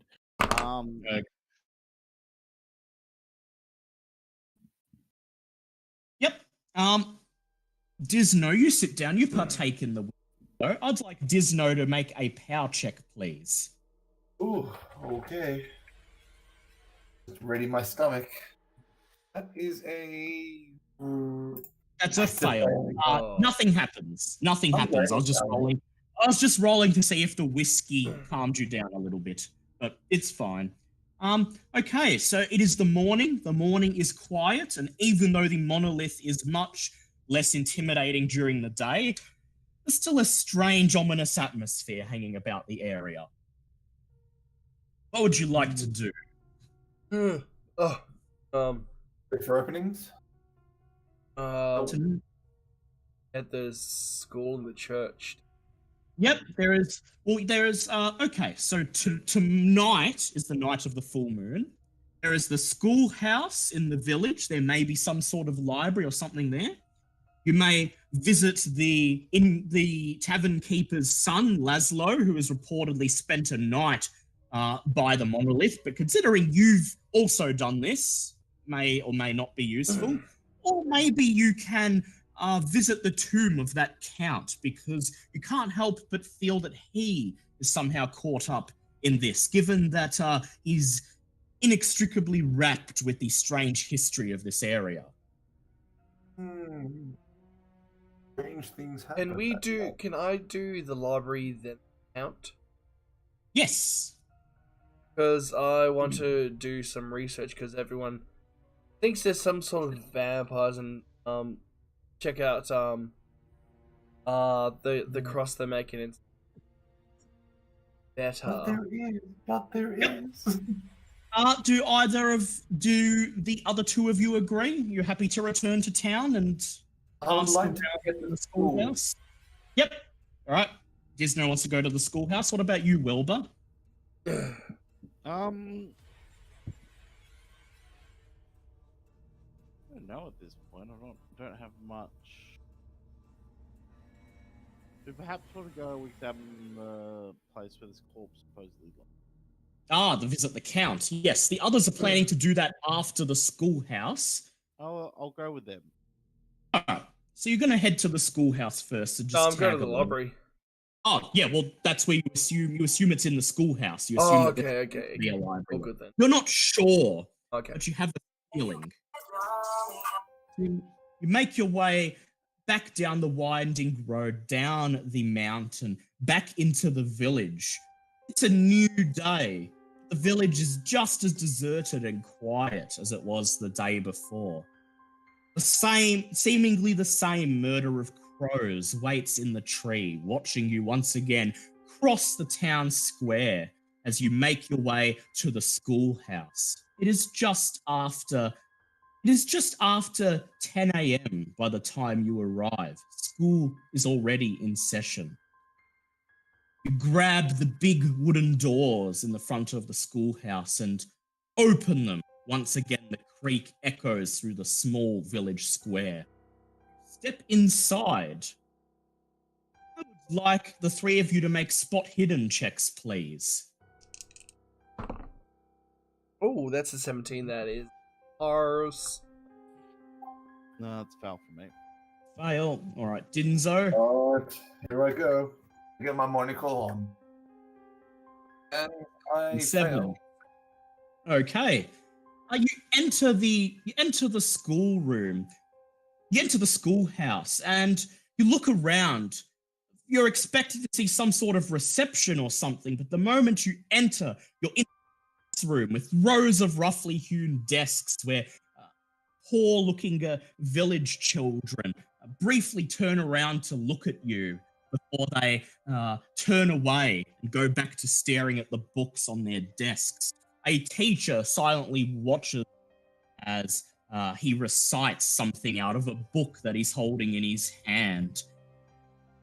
The entire schoolhouse is just a big classroom, and the library you were expecting to find is not there, save for what Christopher seems to see. At the very back of the room, beside the chalkboard and next to the teacher's desk, a tiny, waist-high bookshelf containing just one row of leather-bound books. One of them in particular, with the word Yog-Sothoth written on the spine. Yes, I would like to. Well, kindly. Well, oh no. Evidence. Yeah, you're gonna have to try to speak Hungarian. I know someone that does. All right. Yes. Mr. Disno, if you could just communicate. If you could communicate to the teacher, I would like to have a look at that book about the.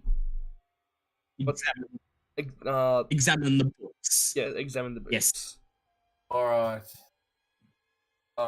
Let me do my Hungarian. Right, make your Hungarian check. Would you like to nearly a pass? 14 off. Would you like to push? Yes, please. Oh, Yeah. nice push. You Alright. wait for the teacher to finish reading whatever he's reading, and then you step forward and you just knock on the wall as if to get his attention. He looks up at you and just stares silently. You point at the camera tripod slung over your shoulder and you introduce yourself. Waldo Dinzo, documentary filmmaker and his entourage. You're here a short feature about local Hungarian myths, and you thought you'd do a brief section on the history of this village and Yog-Sothoth. And as there's no library in town, you wanted to inquire as to whether he would allow you to peruse the school's books. Touching my beard, I turn to him and I say, "Hey, kedves, mutast meg nekugam coniviedet. Which also means, hey cutie, show us your books. Make a charm check, please. Wait, is this a guy or a girl? It's a man.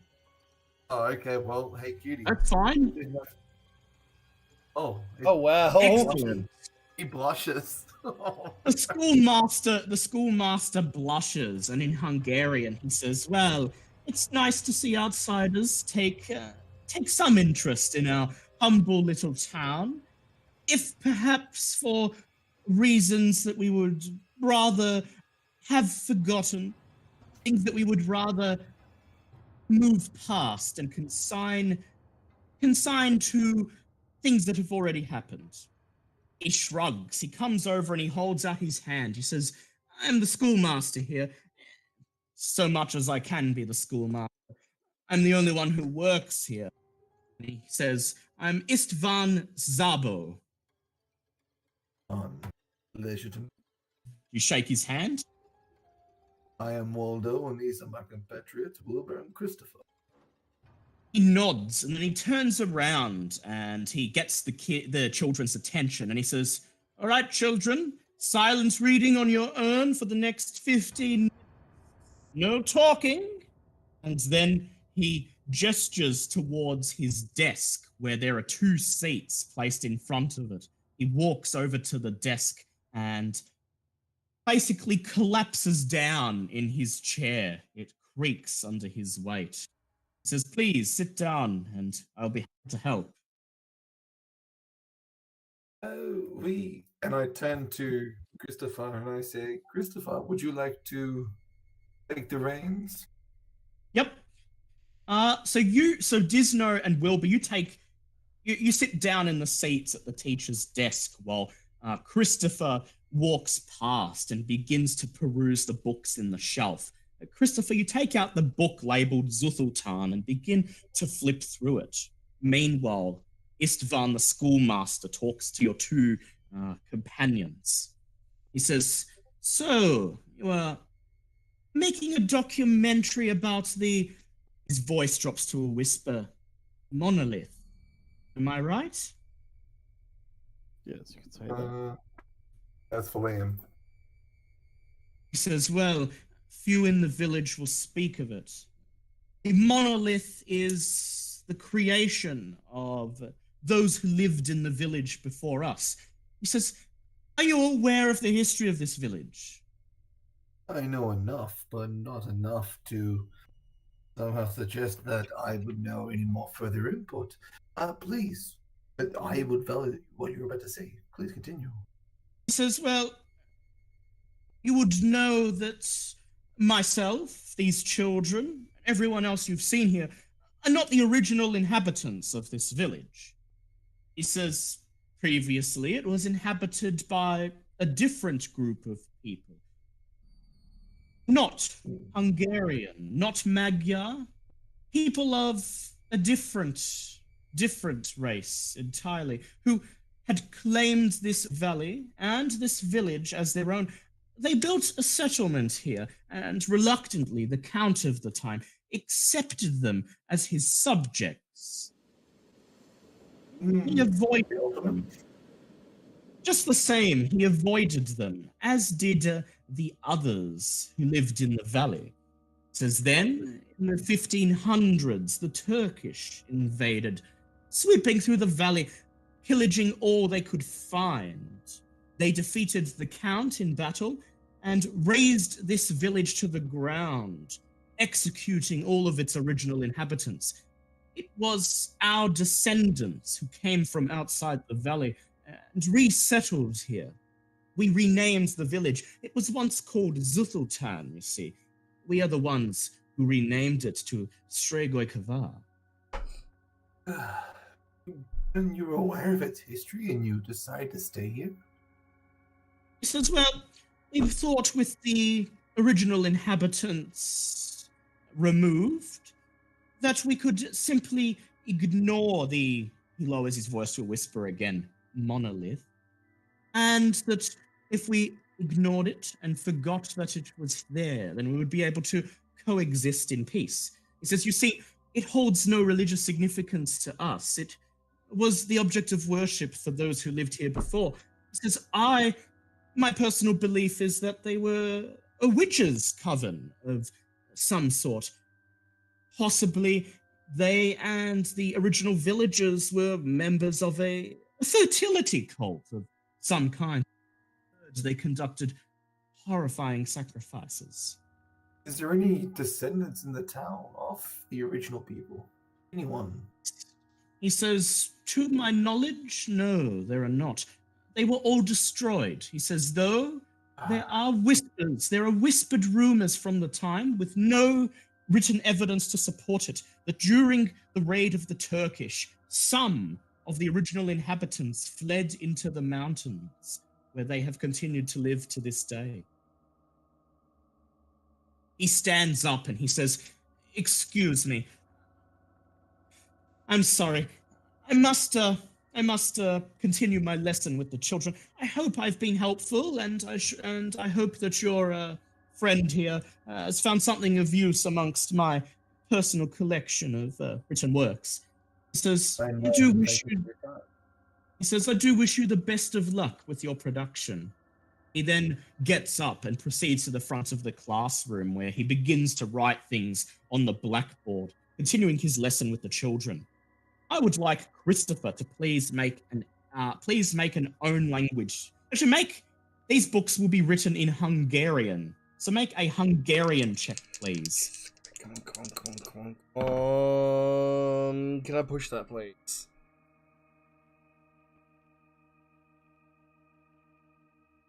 Yes, you can push it. All right, thank you. You had to think about that, didn't you?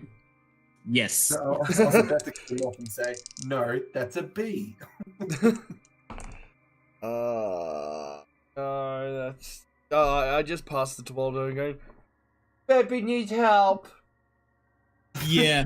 So you were sitting there trying to comprehend it while they were doing their conversation, and they're too busy talking with the teacher to help you.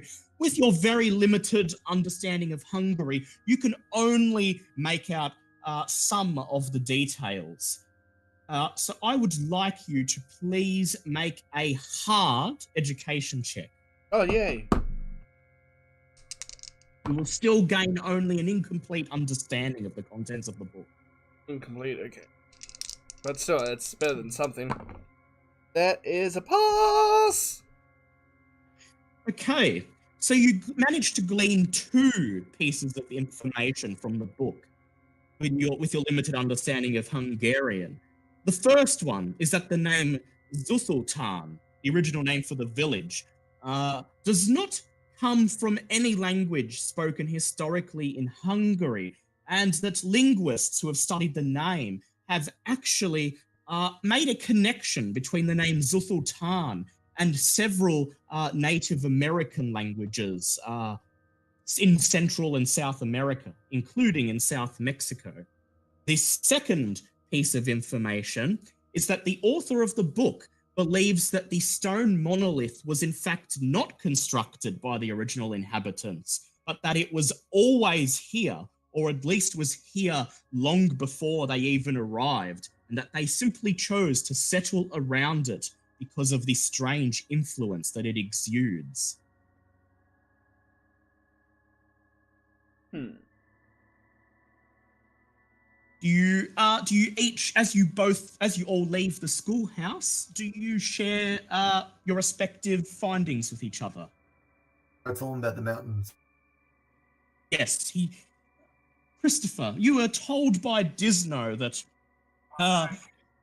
the original inhabitants of the village were supposedly wiped out, but there are whispered rumors that some of them may have survived and fled to the mountains where they still live. Likewise, you pass on to Disno and Wilbur that the name Yog-Sothoth actually comes from a Native American tongue, and that the monolith may have existed long before this area was even populated. All right, so you wish to head to the Count's tomb now. We're drawing near the climax, aren't we? Yes, we are. We're near the climax. We're probably going to be done by midnight, if not a little bit longer. I did say it's a short one. Yeah, so I'm just like really stay awake. That's okay. We're nearly done. Okay. So you decide to head out of town towards the Count's tomb. The journey is, the tomb is quite a ways out of town. It's about 6 to 7 hours walk through the surrounding hills and mountain passes until you reach the moss-covered stone entrance that the driver pointed out to you when he was bringing you here. The place, like everywhere else in this region, exudes an ominous presence, and you can see nothing on the other side of the stone entryway other than inky blackness.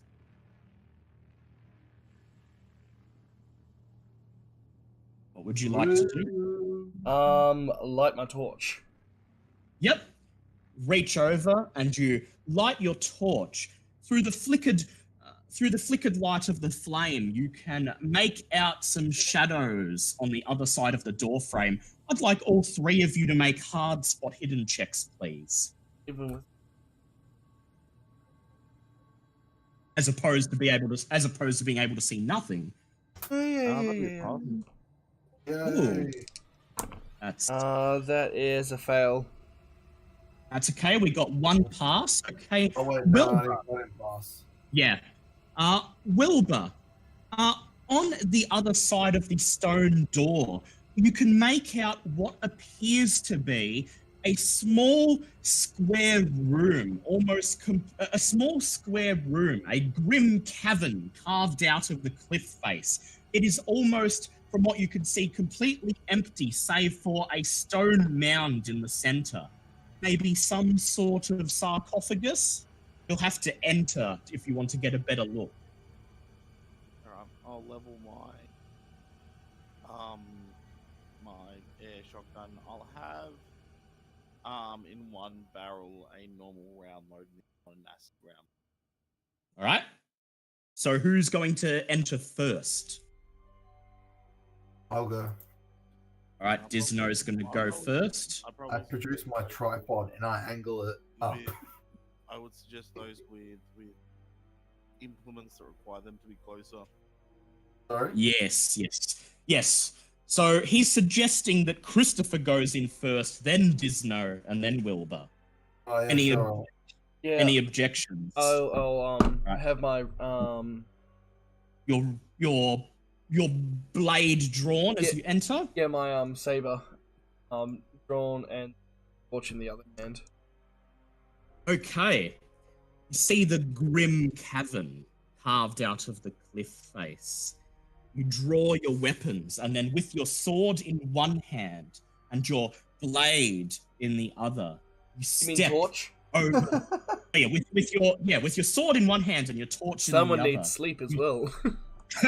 You step over the threshold and into the tomb. The moment you enter, you feel an overwhelming sense that you are being watched. The other two join in behind you. Can Disno I and do Will. a listen? Yes. Make a listen check as you enter, please. Oh, that's a pass. That's a 13. You hear nothing as you enter, but I will allow you to make a normal spot hidden check now. Oh, fantastic. Can I push that, please? Yes. Oh, thank you. I have a quick question also. Yes. Is it sort of diagonally down, like so stairs down or something? Yeah, it does. Yes, it does go down on a One of decline. 3 flares, light it and throw it down. Throw it down. Yep. Okay. Well, yep. That'll help you soon. So as he looks around at the torchlight, you shake one of the green flares and roll it down the ramp into the tomb. And you're suddenly able, as now that you've entered, you can get a good look. The cavern is carved out of sheer rock. There's no decorations on the wall. It's just dirt and stone.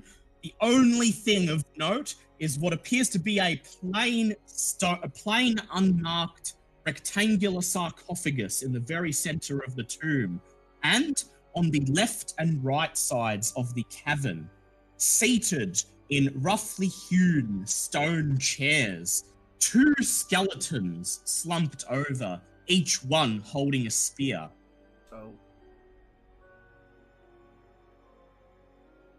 Without touching the skeletons, I would like to examine. Okay. Make a spot hidden check with advantage, please. There's plenty of light. Oh, that's a pass. Thank God it was advantage. The first one was 90. So you examine the skeletons up close as everyone else sort of fans around the tomb. The skeletons are positioned in a way that suggests they were placed here, and you can't see any obvious damage on the skeletons indicating a cause of death. These men do not appear to have died violently. And they were purposely placed here. And I tap them, then the spear with my saber. Yes. You lean forward and you tap one of the skeletons. And as soon as you tap it, yep. I'd like the three of you to make sand checks, please. Here we go. Oh, that's a pass. What do you reckon, guys? Pass or fail? Let's find out. Whoa. Oh, that's a pass. Okay. What's the sanity loss on that? Okay. I will roll for where'd Tom go? He's taking a phone call, I think. Passed as well. Okay, so all three of you passed. So that's just one sand point. Huzzah! As 19. As both of the skeletons spring to life. Yep. Suddenly, their empty eye sockets begin to glow an ominous red. They take hold of their spears and stand up. The one immediately in front of you, Christopher, lunges forwards with its spear. Make a fighting brawl or dodge check, please. How about guys? Sorry about that. It's taking a call. Oh, that's fine. Fine. Doing You a fighting passed- brawl. Yep, you passed a sand check and lost one sand point. And that is a 24. That's a hard pass for my fighting brawl. All right, let me do one for the enemy. Ha-ha! In your dick. It plunges its spear at you, and you step out of the way and then thrust with your sword, knocking the spear out of your face and enabling you to take a step back. And then you deliver a swift slash with your spear at the skeleton. Roll your damage, please. 1d8 plus your damage bonus.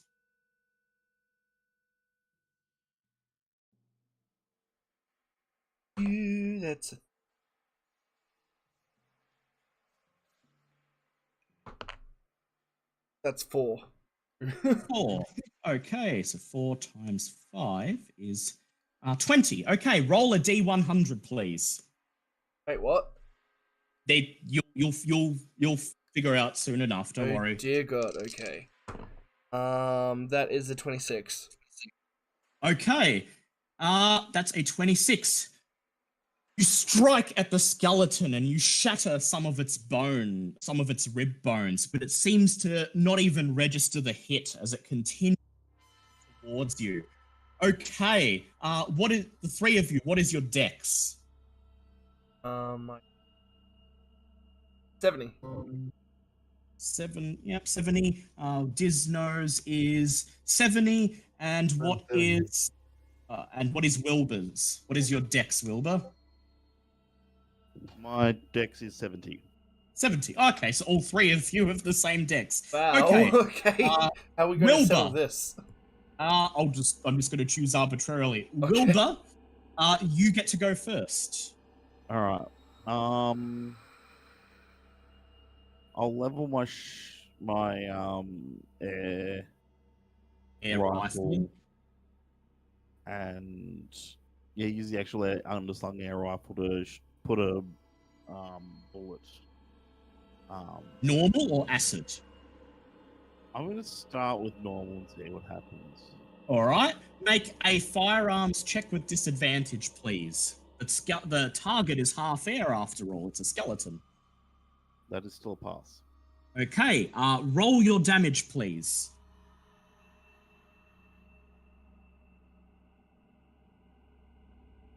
Yep.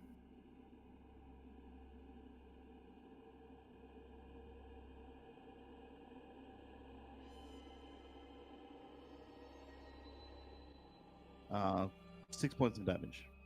6 points of damage. Okay. 6 times 5 is 30. Okay. Roll a D100, please. I'm confused what's going on. You'll figure it out when it happens. 33. Nearly. You fire your gun, bang, and you blow off. You reduce parts of the skeleton to shards of bone, but it continues walking towards you, holding its spear as if nothing happened. Disno, your turn. All right. Now I have got a gun attachment on my tripod. Yes, you do. Tripod, you. roll out. All right, you may make a firearms pistol check at disadvantage.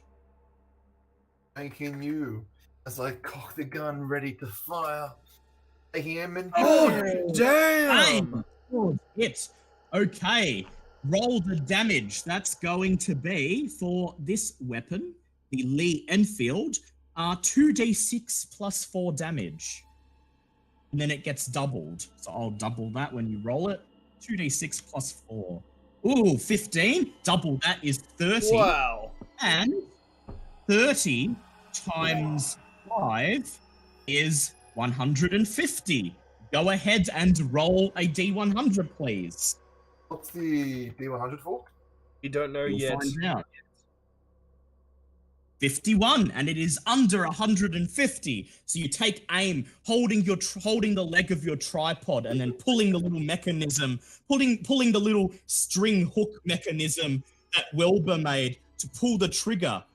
Bang! The shot hits the skeleton, blasting away its legs. It falls forwards, and its skull shatters to bits as it hits the ground. It no longer moves. I see. Okay.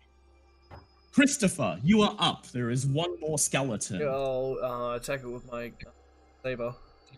Yep, alright, make a fighting brawl check. Ooh. That is a hard pass.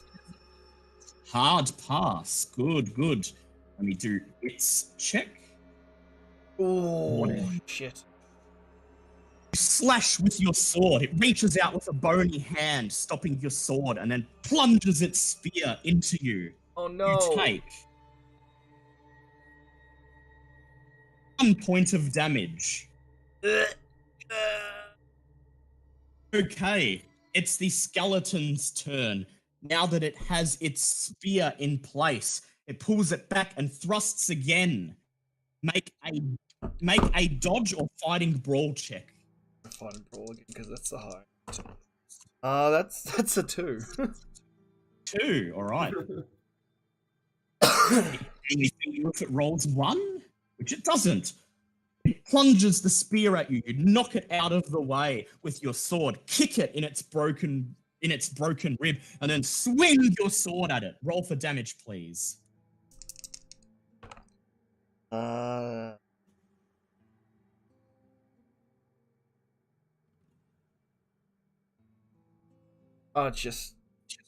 Yep, that's 8. That's 8. Okay, 8 times 5 is 40. Roll a d100, please. Oh, yep, sorry. That is a 70. Yes, you swing your sword at it and crack one of its bones audibly, but it still keeps coming, seemingly unfazed. Wilbur, you are up. All right, I'll take another shot with the air rifle, just normal. Yep, make a firearms check with disadvantage, please. No, fail. Bang! Do you want me to Fire. see if it's any worse than that? No, it's Any worse. Bang! You fire, but you miss as the skeleton begins tiny room. Dinzo, your turn. Okay. I will take aim with my tripod again. Setting up for the killing Yep, blow. make a firearms check with disadvantage, please. 29. Roll it again. Roll it Ooh. again. Disadvantage. Oh. You raise your tripod. Bang! And it's wildly off. The skeleton lunges at you, plunging its spear forward. Make a dodge check, Waldo Dinzo. Oh, can I use the knife attachment in anticipation? Yes, you can. That would be a fighting brawl check, but I think you have a better chance of dodging. Either way, you got 8. Right. So I think you did well. Let me see. Can I do that in not anticipation, but in retaliation? With advantage? Okay. It plunges its spear at you, and you knock it out of the way with your tripod. And then you, wielding your tripod like a club, you swing back at it, and you hit. Roll your damage, 1d6. Oh, damn. Oh my goodness, this is hilarious. I just turn it around so the next leg is like a revolving. It's a revolving weapon. 6. Okay. 6 times 5 is 30. Roll a d100. 70. You managed to smash off one of its arms, but it still keeps coming. Christopher, your turn. So I'm just gonna take a wild guess because it's using a spear. It would attack with disadvantage. Yes. Okay.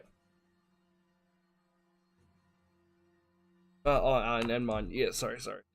Yeah, I'll just Yes, attack you again with my saber. Go ahead. Make your fighting brawl check. That is. Oh, that's just a pass. Just a pass. All right, it's just gonna roll. barely. Gonna roll with disadvantage. And as you swing with your sword, it plunges its spear ahead, striking you in the arm before God. you have a chance to hit Damn it. You take 2 points of damage. Okay. Wilbur, your turn. All right, I'll open fire again. Right, go ahead. Firearms check with disadvantage. All right, that's a hit. All right, roll your damage.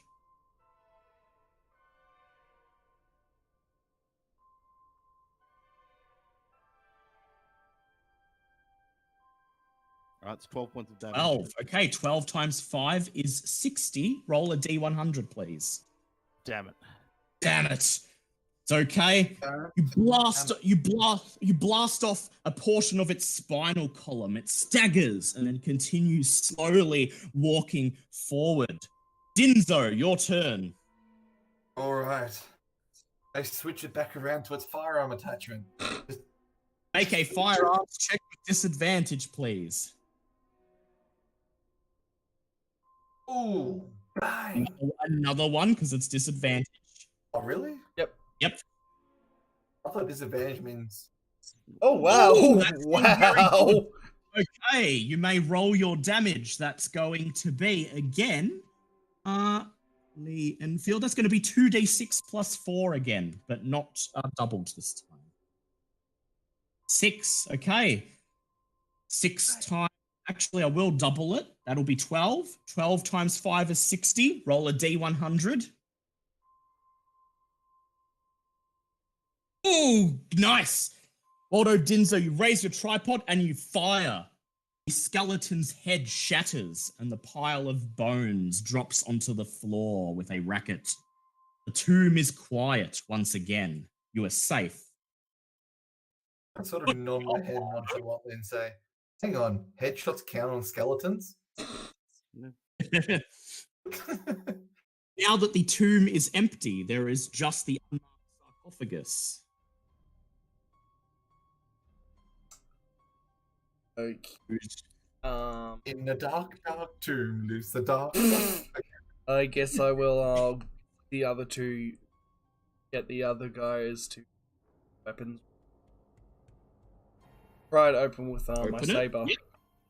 Make a strength check, please.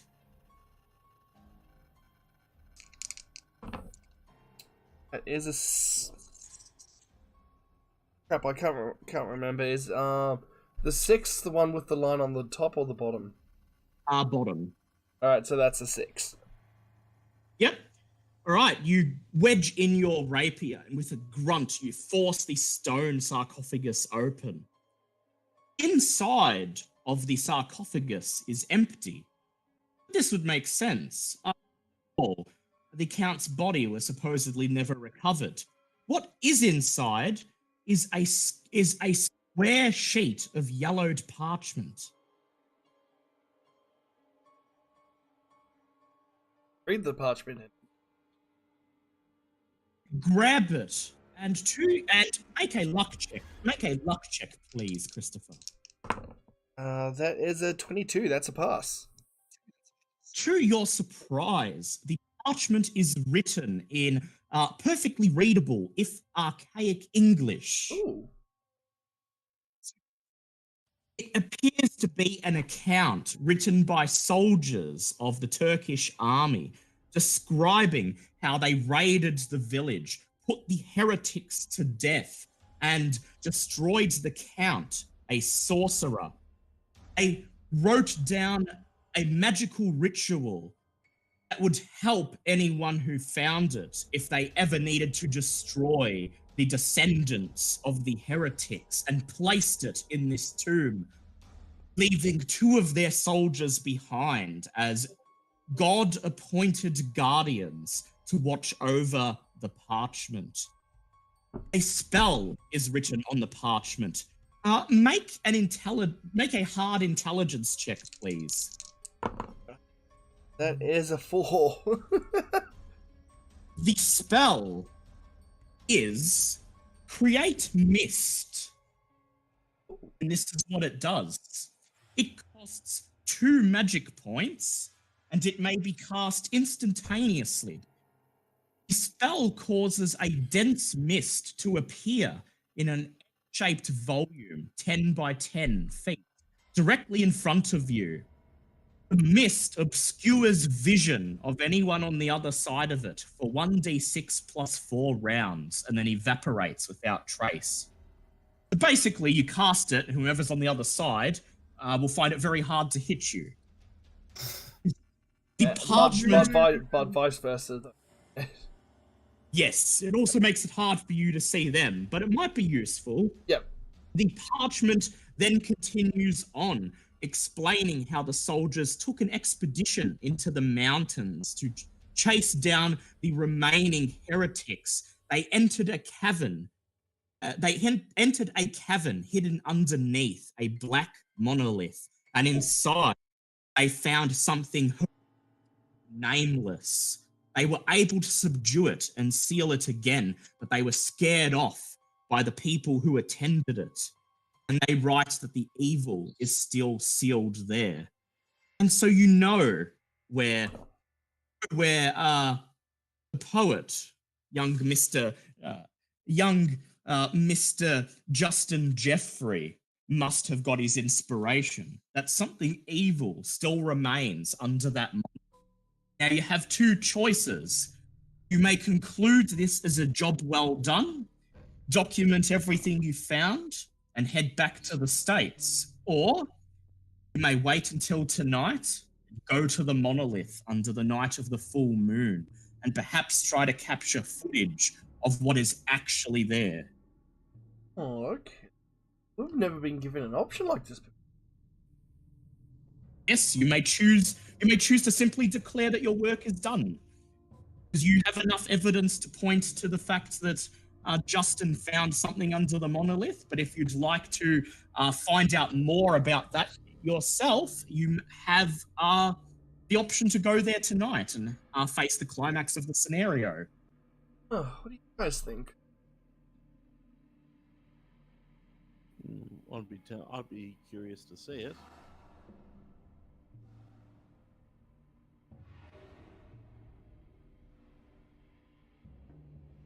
To capture footage of whatever the true horror under the monolith is. Yeah, I'd be interested to see it. All right. Well, Well, that's two good. outvotes. Yep, 2 out of 3 votes. All right.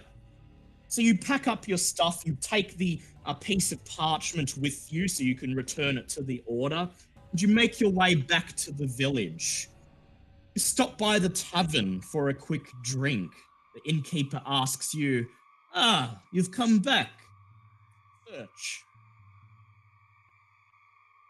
Yes, we've definitely come across a few things, and we believe we know what's now going on that's terrorizing you. He says, well, I certainly hope that you know what you're doing. You know, greed can be a powerful motivator, but it can also get you killed. He looks at you and smiles ominously. You finish your drinks, and then you decide to head back up the mountain towards the monolith as the sun begins to set and the full moon is already visible in the bright red sky. Make your way once again. You make your way once again up the winding trail, going up the side of the mountain. Everything quiet. I'd like all 3 of you to make listen checks, please. Listening check. Well, That's a pass. That's a Fail. 5. Your senses hyper aware. That's okay. Okay, we still got one of you to pass. Your senses hyper aware and alert. Notice something slightly different than the previous night you were here. Where last night you could hear the rustling of woodland creatures, rabbits, nocturnal birds, and other forms of life. Tonight, the journey up the side of the mountain is eerily silent. The atmosphere is different. You reach the summit. Then, notice that no one is here. If you'd like to, you have 2 options. You may find a place to hide and observe what happens, or you may simply be standing in front of the monolith, ready to ambush anyone who may emerge. Or, while you're ahead and leave, it's entirely up to you. What would you like to do? Oh, I'm not gonna. My brain shut. Let's investigate further, shall we? Yep, alright, so you're gonna hide, see what happens. I'd like the 3 of you to make stealth checks, please. I become a tree. That's a pass. 3 powers activate. Yes. Everyone stand behind my tripod. You all spread out and take cover behind some waist-high rocks and bushes. And as the sun goes down and the sky grows darker, you wait and see what happens. Just before midnight, you feel a rumbling beneath your feet, and you watch as a portion of the octagonal stone begins to slide away. 2 figures begin to emerge from a cavern underneath. A group of extremely tall, thin people, at least 7 feet tall each, but remarkably thin. They're blue. They're not blue. Okay. Their skin remarkably pale in the moonlight, as if they are jaundiced, as if they have never basked in the rays of the sun. They make their way out of the cavern. They then form a circle around the altar in the middle of the monolith. You count there to be at least 5, 6 of them. And then, when they have formed a perfect circle, at the back of the circle, something horrifying happens. The woman in the middle of the circle is suddenly flanked by the 2 men on either side of her. They throw her on the altar, and as she begins to struggle silently, one of the men reaches into his ebony-colored cloak and pulls out a wickedly curved dagger. And then I will. you have a chance. Yep. I would. Try and distract him and try to save him. How about I just take a shot with them? I will point out that the woman they're sacrificing is one of them. She's a tall, thin. Okay. No hear the action. They're all as bad as each other. Observe. Alright, Yep. just make sure you have the camera rolling and document. Yep. All right. Waldo Dinzo, make a cinema check, please. Actually, a hard one. Just remember, like, if I'm doing this, I can't get my gun ready. Yep. It's okay. So try to get 35 under as you roll.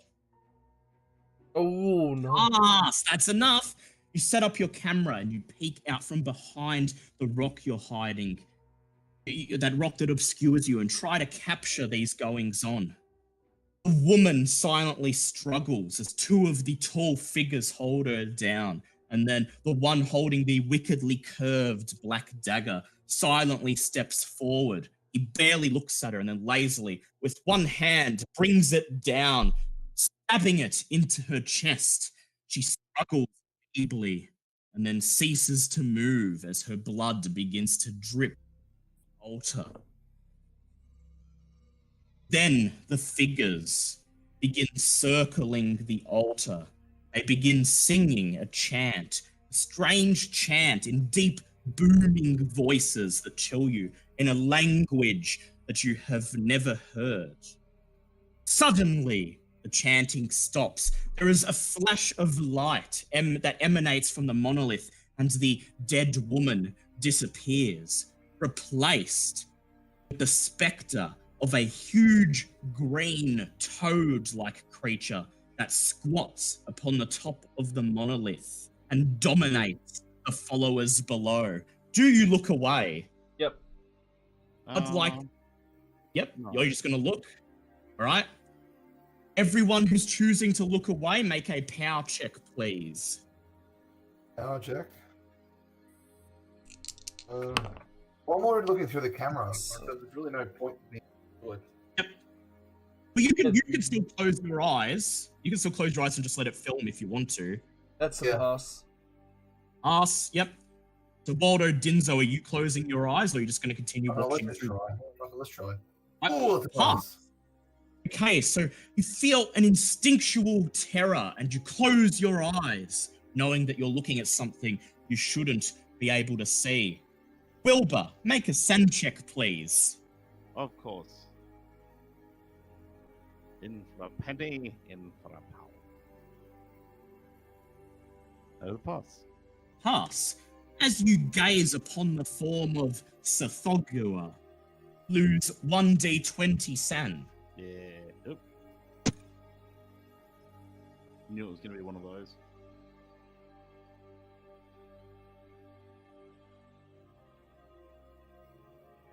Two! Wow. Well done. The creature does not look in your direction. In fact, you can tell that although it can sense that you are there, it considers you not even worthy of its time or energy. It simply confers with its followers, and then another flash hold on a sec, we're getting raided. Oh, is it Tales of No, again? we're getting raided on YouTube. Straw Hat Raid. Welcome, Ooh. Raiders. Hello. Welcome, Wow. Raiders. You're tuning in just for the final fight. We've got a lot. We've got Kea, Symbiotic Troll, Silent Fane, Krebs, Lexington Prime, Woofles, Naruto Shadow 668, and Straw Hat Summy. Thank you so much for the raid. Welcome to the climax of this episode of Call of Cthulhu. Let's get back to it. Through the gates of Okay. hell, as we make our way to The heaven. toad-like creature squats on top of the altar. It turns and faces each of the tall, skinny figures in turn and confers with them, its voice low, rumbling like the sound of shaking rock. It speaks in a primal language that, although you cannot understand it, stirs your soul deeply. I would now like the three of you to make sand checks. Oh, Don't Jesus. worry, these aren't as bad for these aren't as bad as the one for. That is a pass. That's a pass. That's that's not a D100 and one. You got to go again. That's a fail. That's a fail from Otto Dinzo, and no, I haven't told you how much you're going to lose yet, so you have to wait. And Wilbur, make a sand check as well, please. As the guttural, primal voice of Sothogyua stirs your soul. Pass. Okay, for passing, you lose 1d3. For failing, you lose 1d6 sand. Okay. Oh, Yep. 1d3. How much Sam are you? 1d6, please. Two, not bad. This is my turn. Ooh. Lost to look at the Bad. damn thing in the face. Yes. And how much did Christopher lose? 1. Actually, sorry, not 1, 2. 1, 2, yes. You listen to the voice. Cannot understand it, but you know it speaks of things that would break your mind if you could. This continues for what seems like an eternity, although in reality it is only a few minutes. Then there is a flash of light, and the spectre of Sothogyua is gone. 5 remaining figures stand silently in front of the altar for a moment. Then they begin to proceed back down into the cavern from whence they came. But suddenly, before they begin to descend, they stop, as if they've heard a noise that you cannot hear. And as one, they begin to move their heads slowly from left to right, as if looking around. And suddenly, the 3 of you feel something in your heads. Fingers crawling inside your skull, as if trying to touch your minds. Hard power checks for all 3 of you, Jesus. please. Oh, that's. Oh, wait. Ooh, and that's a Yes, pass. that is a pass. That is 30 on the dot. Ooh, all 3 of you passed. Fingers scrabble inside of your mind, as if trying to find something, and then suddenly they retract, pulling themselves away, as if they were unable to find what they are looking for. The figures take one last look around the empty summit, and then descend down into the earth. Feel rumbling below your feet, and then you see, you watch as the stone lid begins to move back into place, sealing off the entrance and clicking back into the monolith. But before this before they all do that, they will descend, and once they're gone, and won't be back until the next full moon. Would you like to try and stop them before they head back down? Nope. Yep. Nope. Nope. Nope. Just let them go. We're taking the Yep. Attenborough approach here. They descend down into the earth. Black slate rumbles and moves back into place. And then there is a loud click as the door is sealed. And then once again, the monolith is quiet. Terrible activity has stopped, and the air returns to normal. Feeling of intensity goes away, and even though this place still has an air of foreboding, an air of lurking dread and terror, the air, you feel that you are safe. That is the end of the scenario. And we all lived. Woo! Oh, good. Thank you. There were several chances for them to realize you were there and attack you, and you got through that. Yeah. So here comes the. I was Thank God I picked up that spell because I was just going to go missed. Everyone, leg it. Yeah, run off. That's what it's there for. It's for if they spotted you so that you could mist and then get away before they got a chance to get you. And here comes the outro. Oh, and we've got people on YouTube saying they love your storytelling. Thank you very much. That is very good storytelling. Thank you.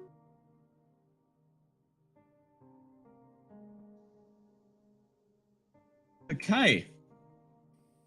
Just over a week later, you return to the United States, and you are once again assembled in the meeting room of the Silver Twilight Lodge.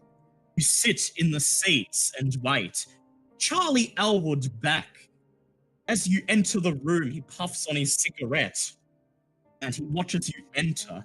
He notices Waldo Dinzo and he says, well, I had a local bet with somebody in my agency that you were going to be incarcerated in a Hungarian prison. Guess I'm down $5. Oh, that's great. What do you say to this, Waldo? But I'm just like, where's my charm? My charm awareness.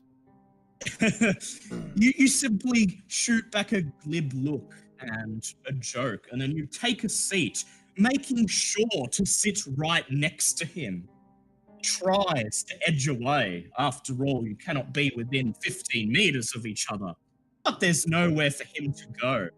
Just as he stands up, you hear footsteps on the staircase, and Max Reed walks in, his order hood pulled over his face, and Charlie sighs and sits down in his seat beside Waldo Dinzo.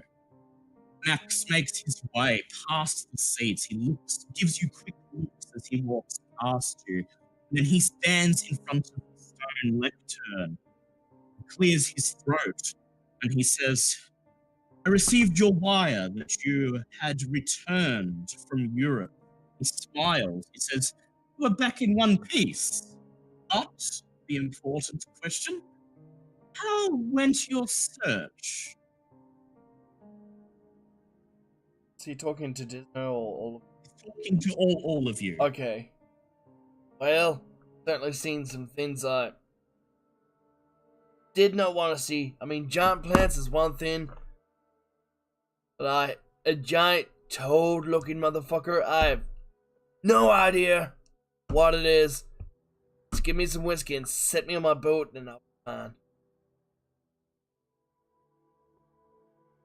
He looks at you, his face neutral, and he says, so you did confirm that there were indeed supernatural events occurring.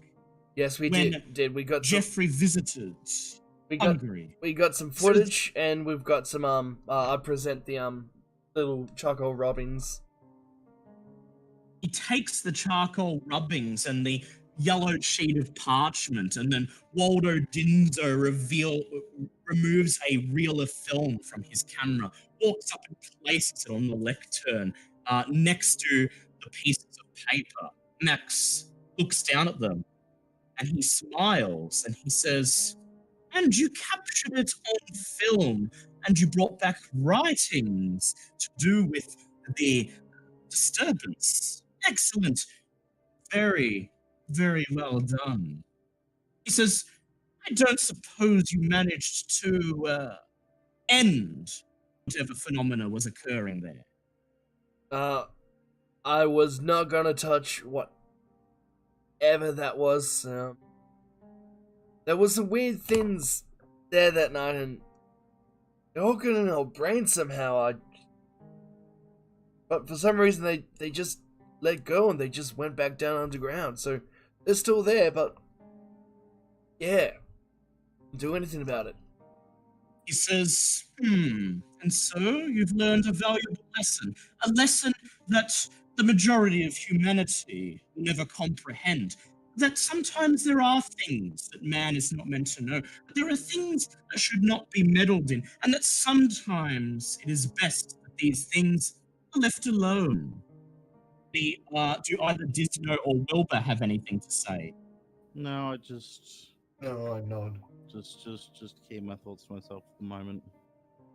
He waits for a moment, taking in the silence, and then he clears his throat, and he says, well, actually, yep, go ahead, Wilbur. I will mention that I gazed directly upon the being in the images.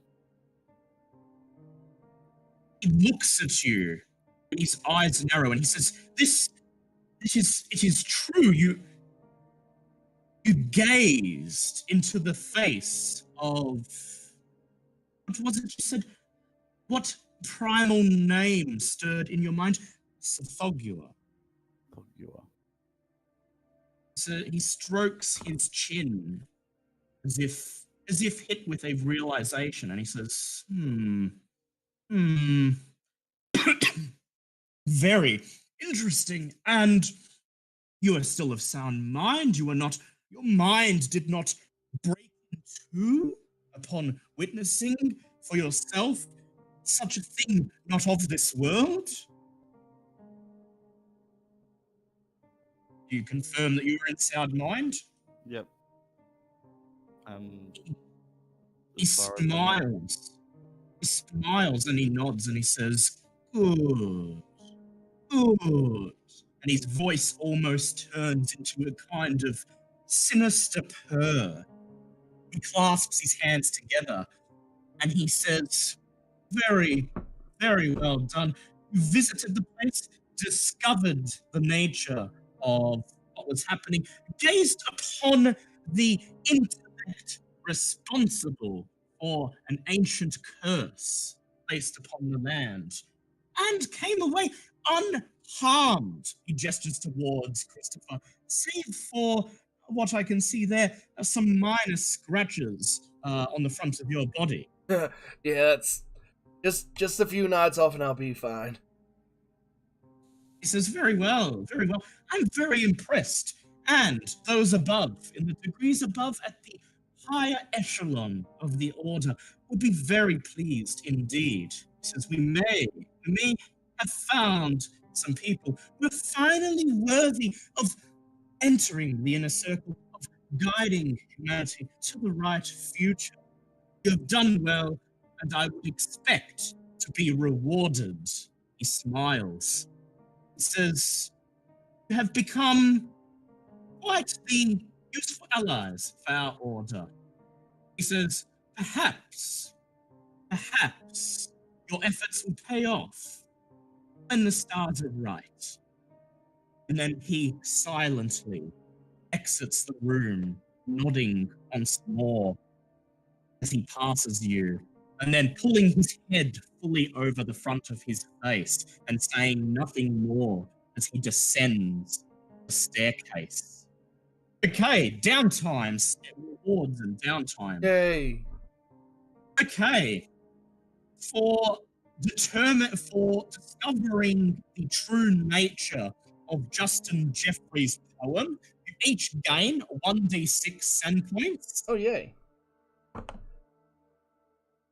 Nothing. 3 Three. and 1. For witnessing the summoning of Sothogua, experiencing the atmosphere of the monolith, and getting away with your lives and mind intact, you gain another 1d6 send points. 6 right there. Oh, beautiful. 6. And for leaving the inhabitants of the village of Strigoi Kavar under the influence of the monolith, leaving them to deal with evil that may very well one day come to do them harm. Oh, You lose 1d3 sand. oh. It's a 3. Just can't win, can you? 3. Okay. You each gain 10 skill points Ooh, yeah. and 5 Cthulhu Mythos points. Do I get any extra points for actually eyeballing the thing? Yes, you gain an extra 1d4 Cthulhu Mythos points. Not being very, very liberal points this time around, are you? Well, this is a slightly longer campaign, so Yeah, instead of that's giving true. 15, I'm giving 10. So We got one extra mythos. Okay. And luck, I believe. And finally, yes, you may do luck checks, and if you fail your luck check, add 1d10 luck. Yes, that's a fail. That's a 94. Right, but unfortunately, M1 and Tom both passed, so they gain no luck. And that's a 6. Okay. So, how much money is Waldo Dinzo down? Let me make a note on his version I'm of... updating the page as we speak. Yeah. So 15 points assigned. He's got exactly $50 left. Exactly $50 left in his wallet. Alright, That's- I'm gonna save it now. Yep. Okay. And what is your SAN value now, Waldo? Did you keep track of it? 24. 20. Jesus. 24. Wow. Oh, Waldo is getting down there. He's going to need to do something drastic in the At one point, I was on 13. Well, not 13. I was on 17. Wow. That's why I said I'm probably not going to survive this sheer insanity. We will see. He might be Waldo Dinzo might be our first zero SAN. We shall see. We shall see. Oh my god. Okay. Okay, Liam, that's going to be a new quest point for next week. We're going to try and kill Waldo Disno. Death by insanity. Death by insanity. Will Waldo die?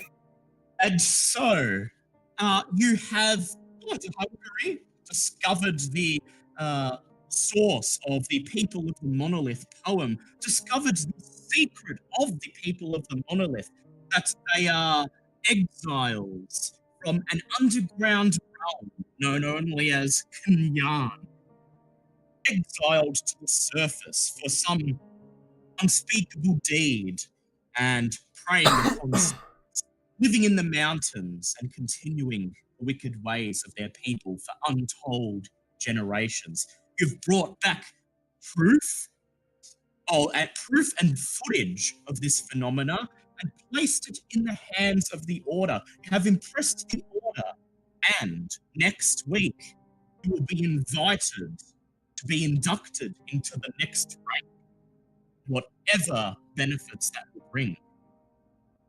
And thus concludes episode 2 of Shadows of Yog-Sothoth, the people of the Monolith. And we all... Yes, you all lived. A good one. Well done. Oh, and for everyone surviving, gain another 1d6 SAN, please. Oh, yay. Oh, yeah, it's Oh, been a long time since an episode's happened where everyone actually survived. Yes, I know. everyone gets 1d6 because of their survival. What's this for? And we're for back ev- up to starting sanity. For no one dying, you gain... True, that's better than nothing. You're at 26.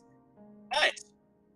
Thank you, stream, for watching. And I hope you will join us next week for episode 3, titled The Hermetic Order of the Silver Twilight, where, after being inducted into the next rank of the Order, our heroes discover its true nature and discover that they may inadvertently have been contributing to the rise of something even more terrible than the Day of the Beast.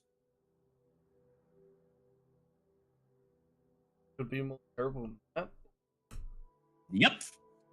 Something that lives under the sea in a forgotten city and has lots of tentacles. SpongeBob? Finally get This to is marry the- the prince of my dreams. Alright, I'm gonna end the stream. I'll be back in a sec. I'm gonna make some aquatic porno. I am glad I just muted that just then. Wow. Okay. Thank you everyone for joining for episode 2 of Call of the... I want to say a big thank you to all the follows on Twitch and the massive raid on YouTube and all the new subs. Welcome to the Metal Crew, and I hope you do enjoy your stay.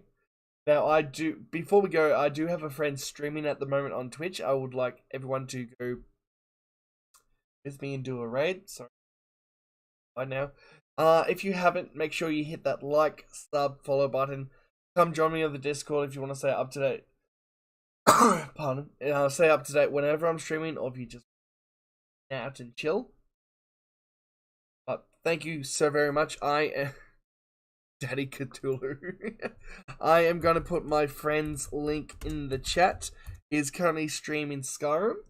I would like everyone to go there with the hashtag SabatonLiamRaid. You guys are amazing. Thank you so very much. And I will see you guys over there. Until then,